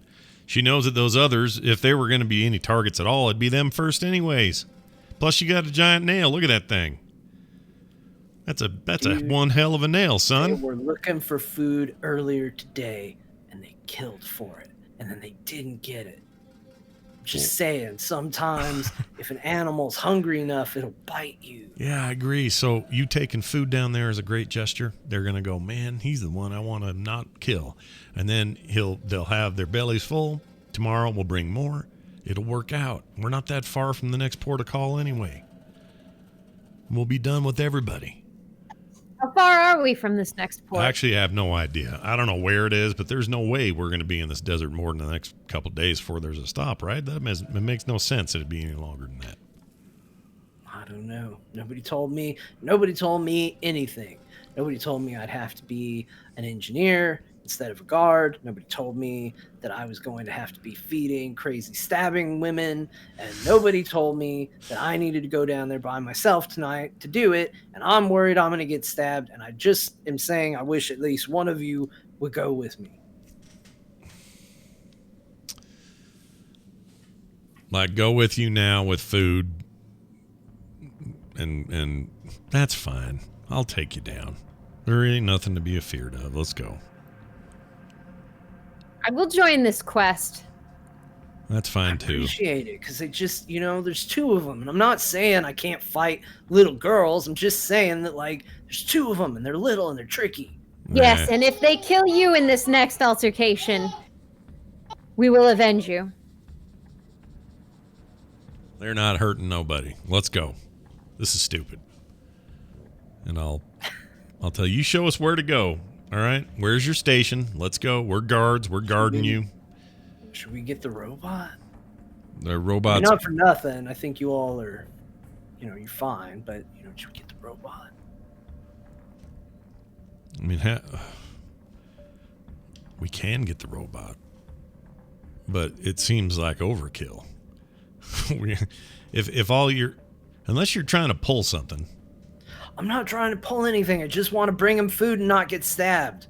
It's up to you if you want to bring him or not. I think he's lying about something. Can I do Yeah, something? insight check him. All right. 15. Near as you can tell, he's telling the truth.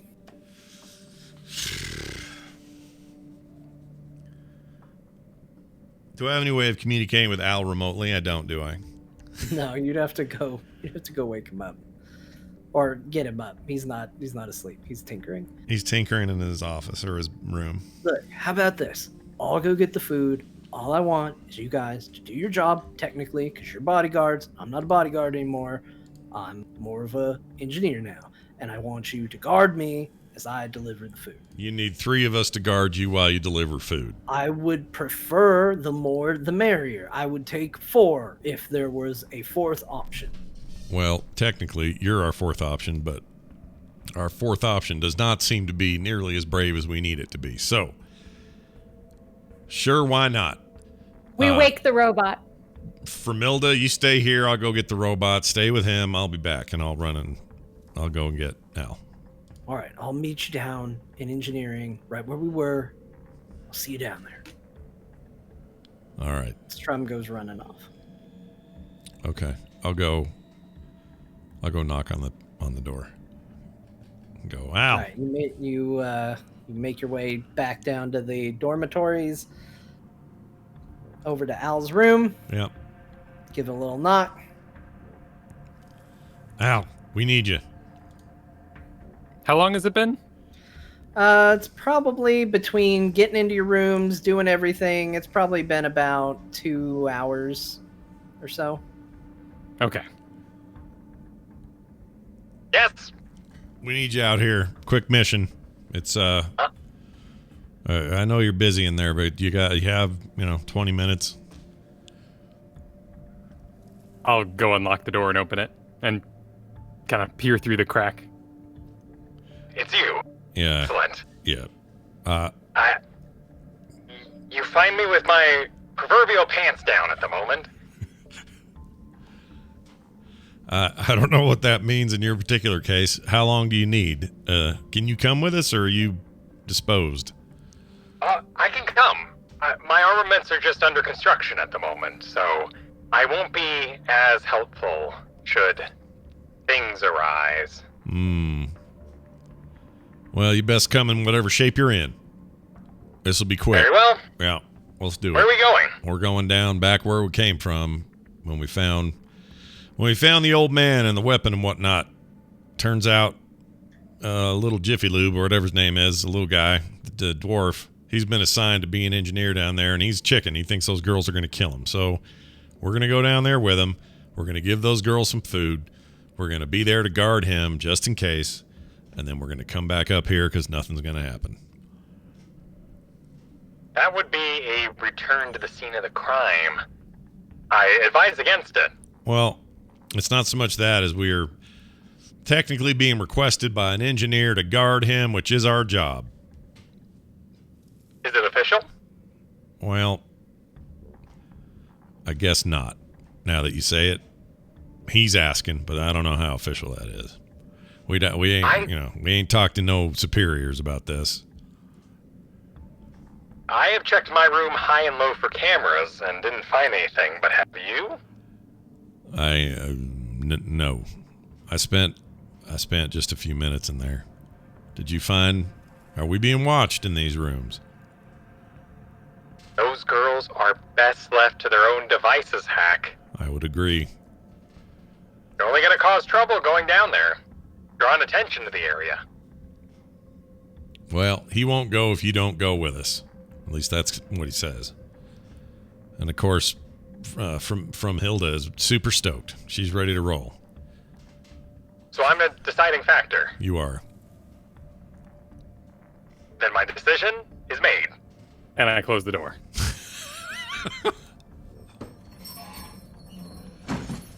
All right. So he's not coming. Like he's got bells on his door. Yeah, I don't know why he's got bells on his door. All Security. right. Set it up. Yeah. All right. Well, My many bells. with that, I'll head back, I guess, and inform the other two that he's not coming. All right, so you make your way back down to engineering where Strum is waiting with 2 bowls of the brown meat and 2 glasses. Standing very awkwardly at the doorway to engineering. There's no guards posted at the moment, so it's a little less secure than it was before. Did you get the robot? He's predisposed and unable to attend us this evening. I did my best, but he's his own man, quote unquote. It's He fine. gets to choose. It's fine. So all right, You all know what you're doing. It's fine. all right. Okay. Well, you're not hiding some bullshittery in here, right? We're not going to walk into guns blazing and knives hucking. Like this needs Why to be. would anybody do that? Oh, And if we do, we just fight back and kill them all. There you go. I like her attitude. She's gonna deal with it. Deal with it, dude. that just tells me there's something to deal with. And Strum is gonna open the door and start making his way through engineering. You guys gonna follow him? Strum, wait, I will lead. Oh, okay. Lead on. All right, we head down the hall. All right. So you make your way, the 3 of you, through engineering. It's a bit of a walk to get back to the section you were, but you remember the way. Overall, it's pretty easy. You get a couple of weird looks from Strum walking around with a guarded escort and bowls of stew, but for the most part, they just ignore it. You make your way back to the section where Lamalkin gave himself up, and Strum says, "All right, this is where they were. Little girls. Little girls. It's us, and we brought food."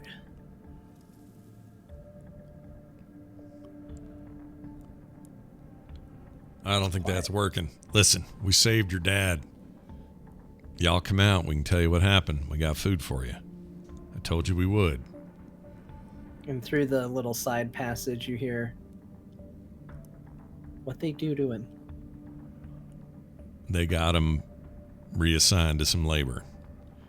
They didn't kill him. They didn't throw him off the top of this moving monstrosity. He is still with us.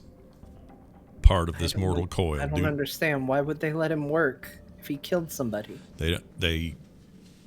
We convinced them. They thought better of it. I told you I'd do our best to do that. We did. It's not a perfect situation. He's not getting paid or probably treated all that well, but he's alive. Where is he? What are they having him do? Well, Having him do proud work. Run the vents. Keep the vents clear. A rat, I believe they call him now. Yeah, it's a lowly position, but he done said he'd do it, and y'all are still here. It feels like everybody did their end of the deal. Y'all haven't gone and killed another engineer, I hope.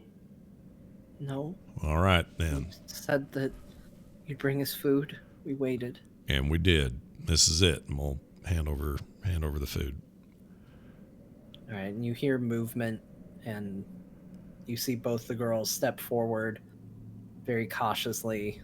Strum sets the food and drink down on the ground, backs up. "I'm Strum, by the way. I'm an engineer now. I'm not a guard. I'm going to be down here. I would appreciate if you didn't stab me." The girls kind of seem to ignore him. They focus on the food, and they sit down, and they just start tearing into it like they've never eaten before, is the way they seem to be eating this. And no utensils, just immediately shoveling hot stew in their mouth and downing the drink. So, Strom, you see how this is going. You keep them fed, they'll be fine. And we'll help you with that. But you need to not be afraid of these girls. Well, engineers don't do super well against these girls, so I'm going to be a little cautious, and I just appreciate if you help me get Stu going forward, or whatever else is on the menu. Just help me out a little bit. We'll do our best. All right. You planning on doing some fine engineering down here, whatever the hell that is. I don't know. Mostly they just have me fixing things and this little things. I guess they said there was some weird cracking in the bulkhead, and I don't know. I'm supposed to weld it. I'm not a great welder, but I'm okay. Well, that's more than I can do. They picked the right man for the job. Now, if there's nothing else, we will be leaving here again. Do you get to stay here? Do you go up back with us? What's the plan? Well, they didn't give me a room like they gave you all, so I'm guessing I'm bunking with the other engineers.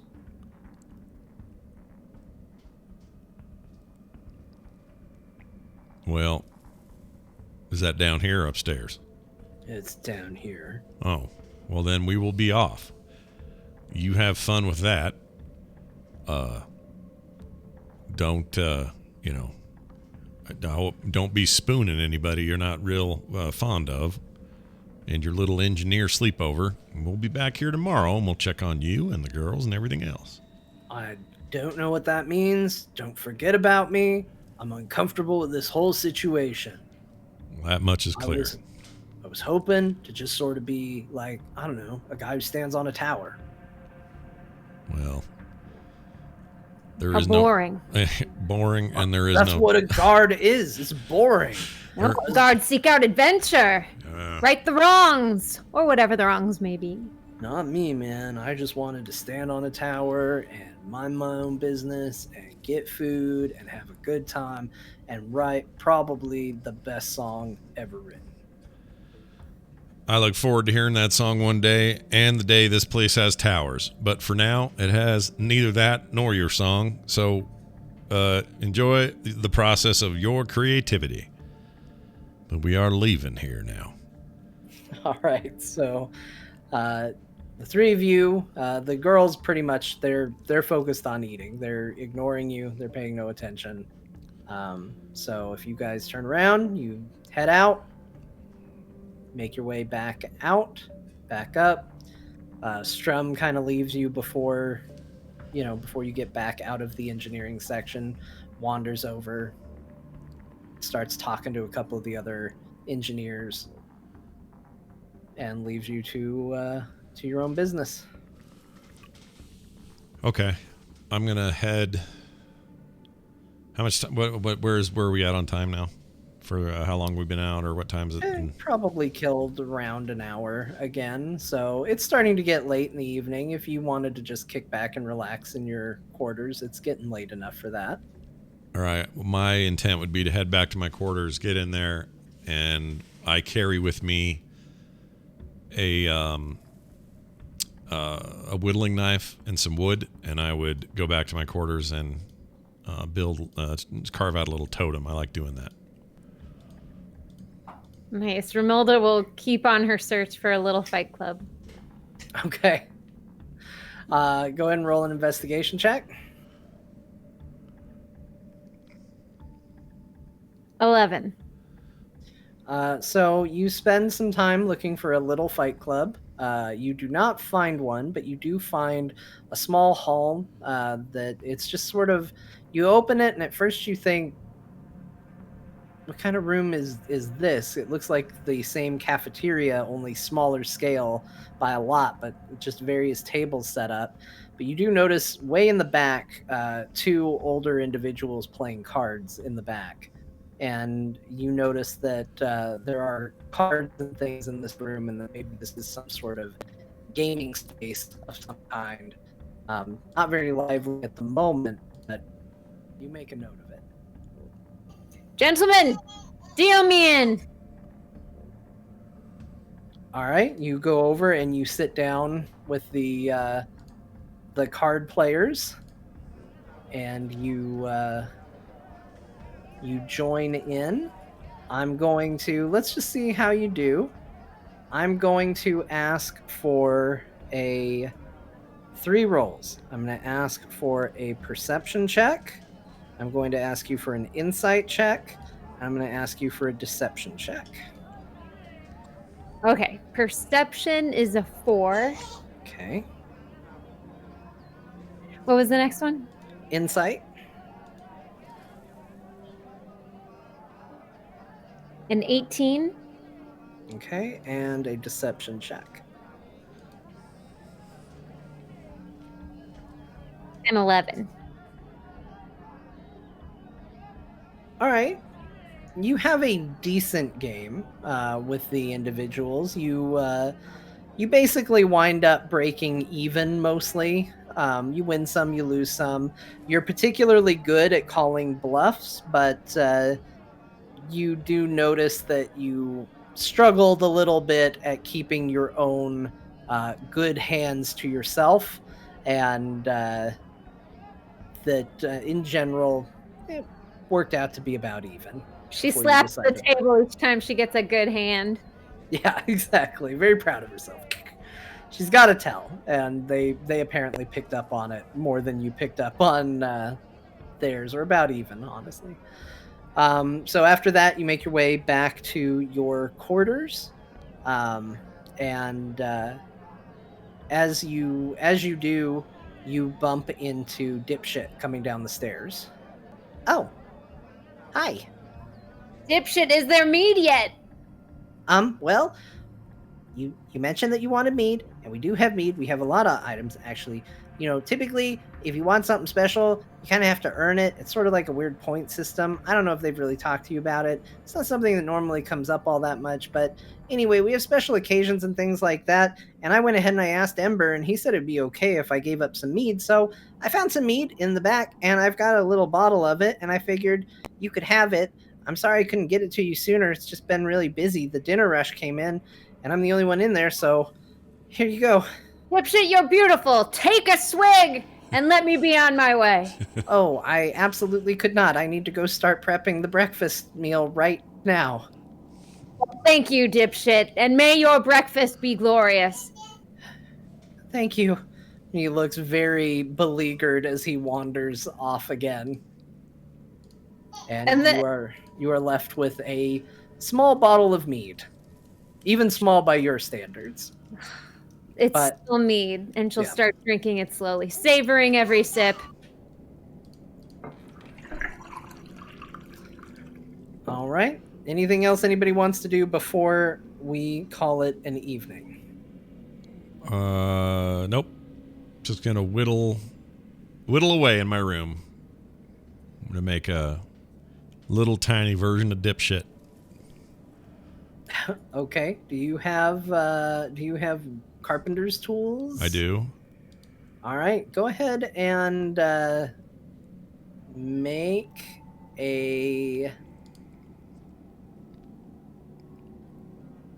a dexterity check. But go ahead and add your proficiency bonus to it. Okay.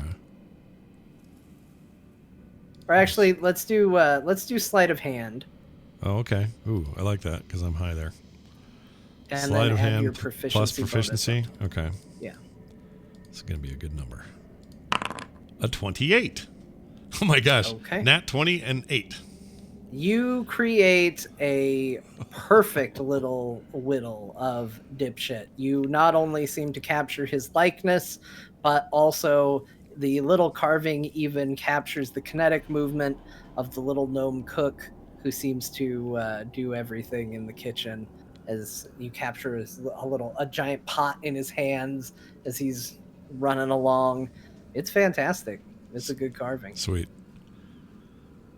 All right. I will tuck that in my satchel thing there, and I will kick off, lay in bed, and think about things till I fall asleep. All right. Anything else from Al for the night, or just gonna tinker until you go to bed? Tinker till I drop. All right. So that concludes your first day aboard the Dune Breaker, and it comes to a close. Each of you turns in for the night,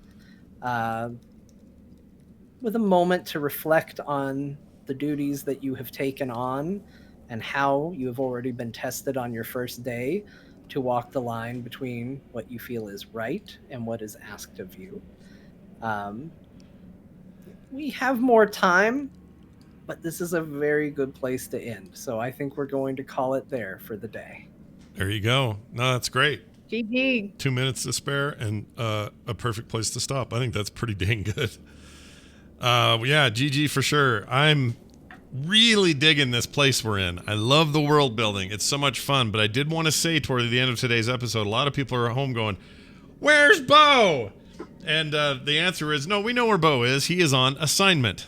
And he'll be back. Don't worry. He'll absolutely be back. I think we may be one more week without him.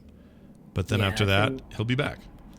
So no promises, but we think we should have him after one more week. Him. No stress out there about it, though. He's okay. Everything's good. He just, we need a little time off to make some room for some stuff he needed to do. And that's something we were totally willing to do. And, of course, always fun having John do secondary stories on the show. And so we're really, really enjoying this one. If you're enjoying it and you're thinking, man, I'd sure like a way to support this show, I have the best news for you right now. This is like Christmas morning.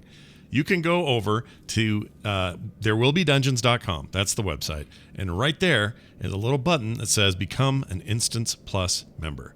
It takes you to a little page. It tells you about all the cool things you can get for doing that. And for very little money per month, you can join up, get a bonus show, get some cool artwork in the mail, bunch of other stuff. So go check it out. We love those who already support us, and we would love some more. It would mean the world to us. So if you can, please do. That's at therewillbedungeons.com. We look forward to seeing that over there. All right. I think that's going to do it for us. Thank you all for listening. Thank you all for being here. If you have thoughts and questions, we do those bonus shows like I mentioned. They're always Q&A shows. Our next one will have Bo with us on it. And we're looking forward to your questions. So head on over to therewillbedungeons.com. There's a form right on the page. You can use that or the contact link up top. Whatever works best for you, it'll get to us. You can also find us on Twitter at ThereBeDungeons. And when you go there and use that, we can take some of those questions as well. That's going to do it for us, for me, for Kyle, for Kristen, for John, and for Bo. We'll see you next time.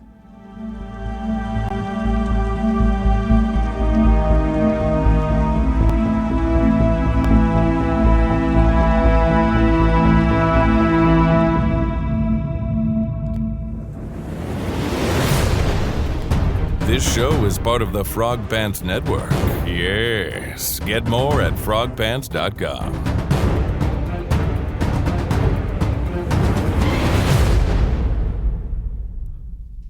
Well done. Well done, everyone. Well done.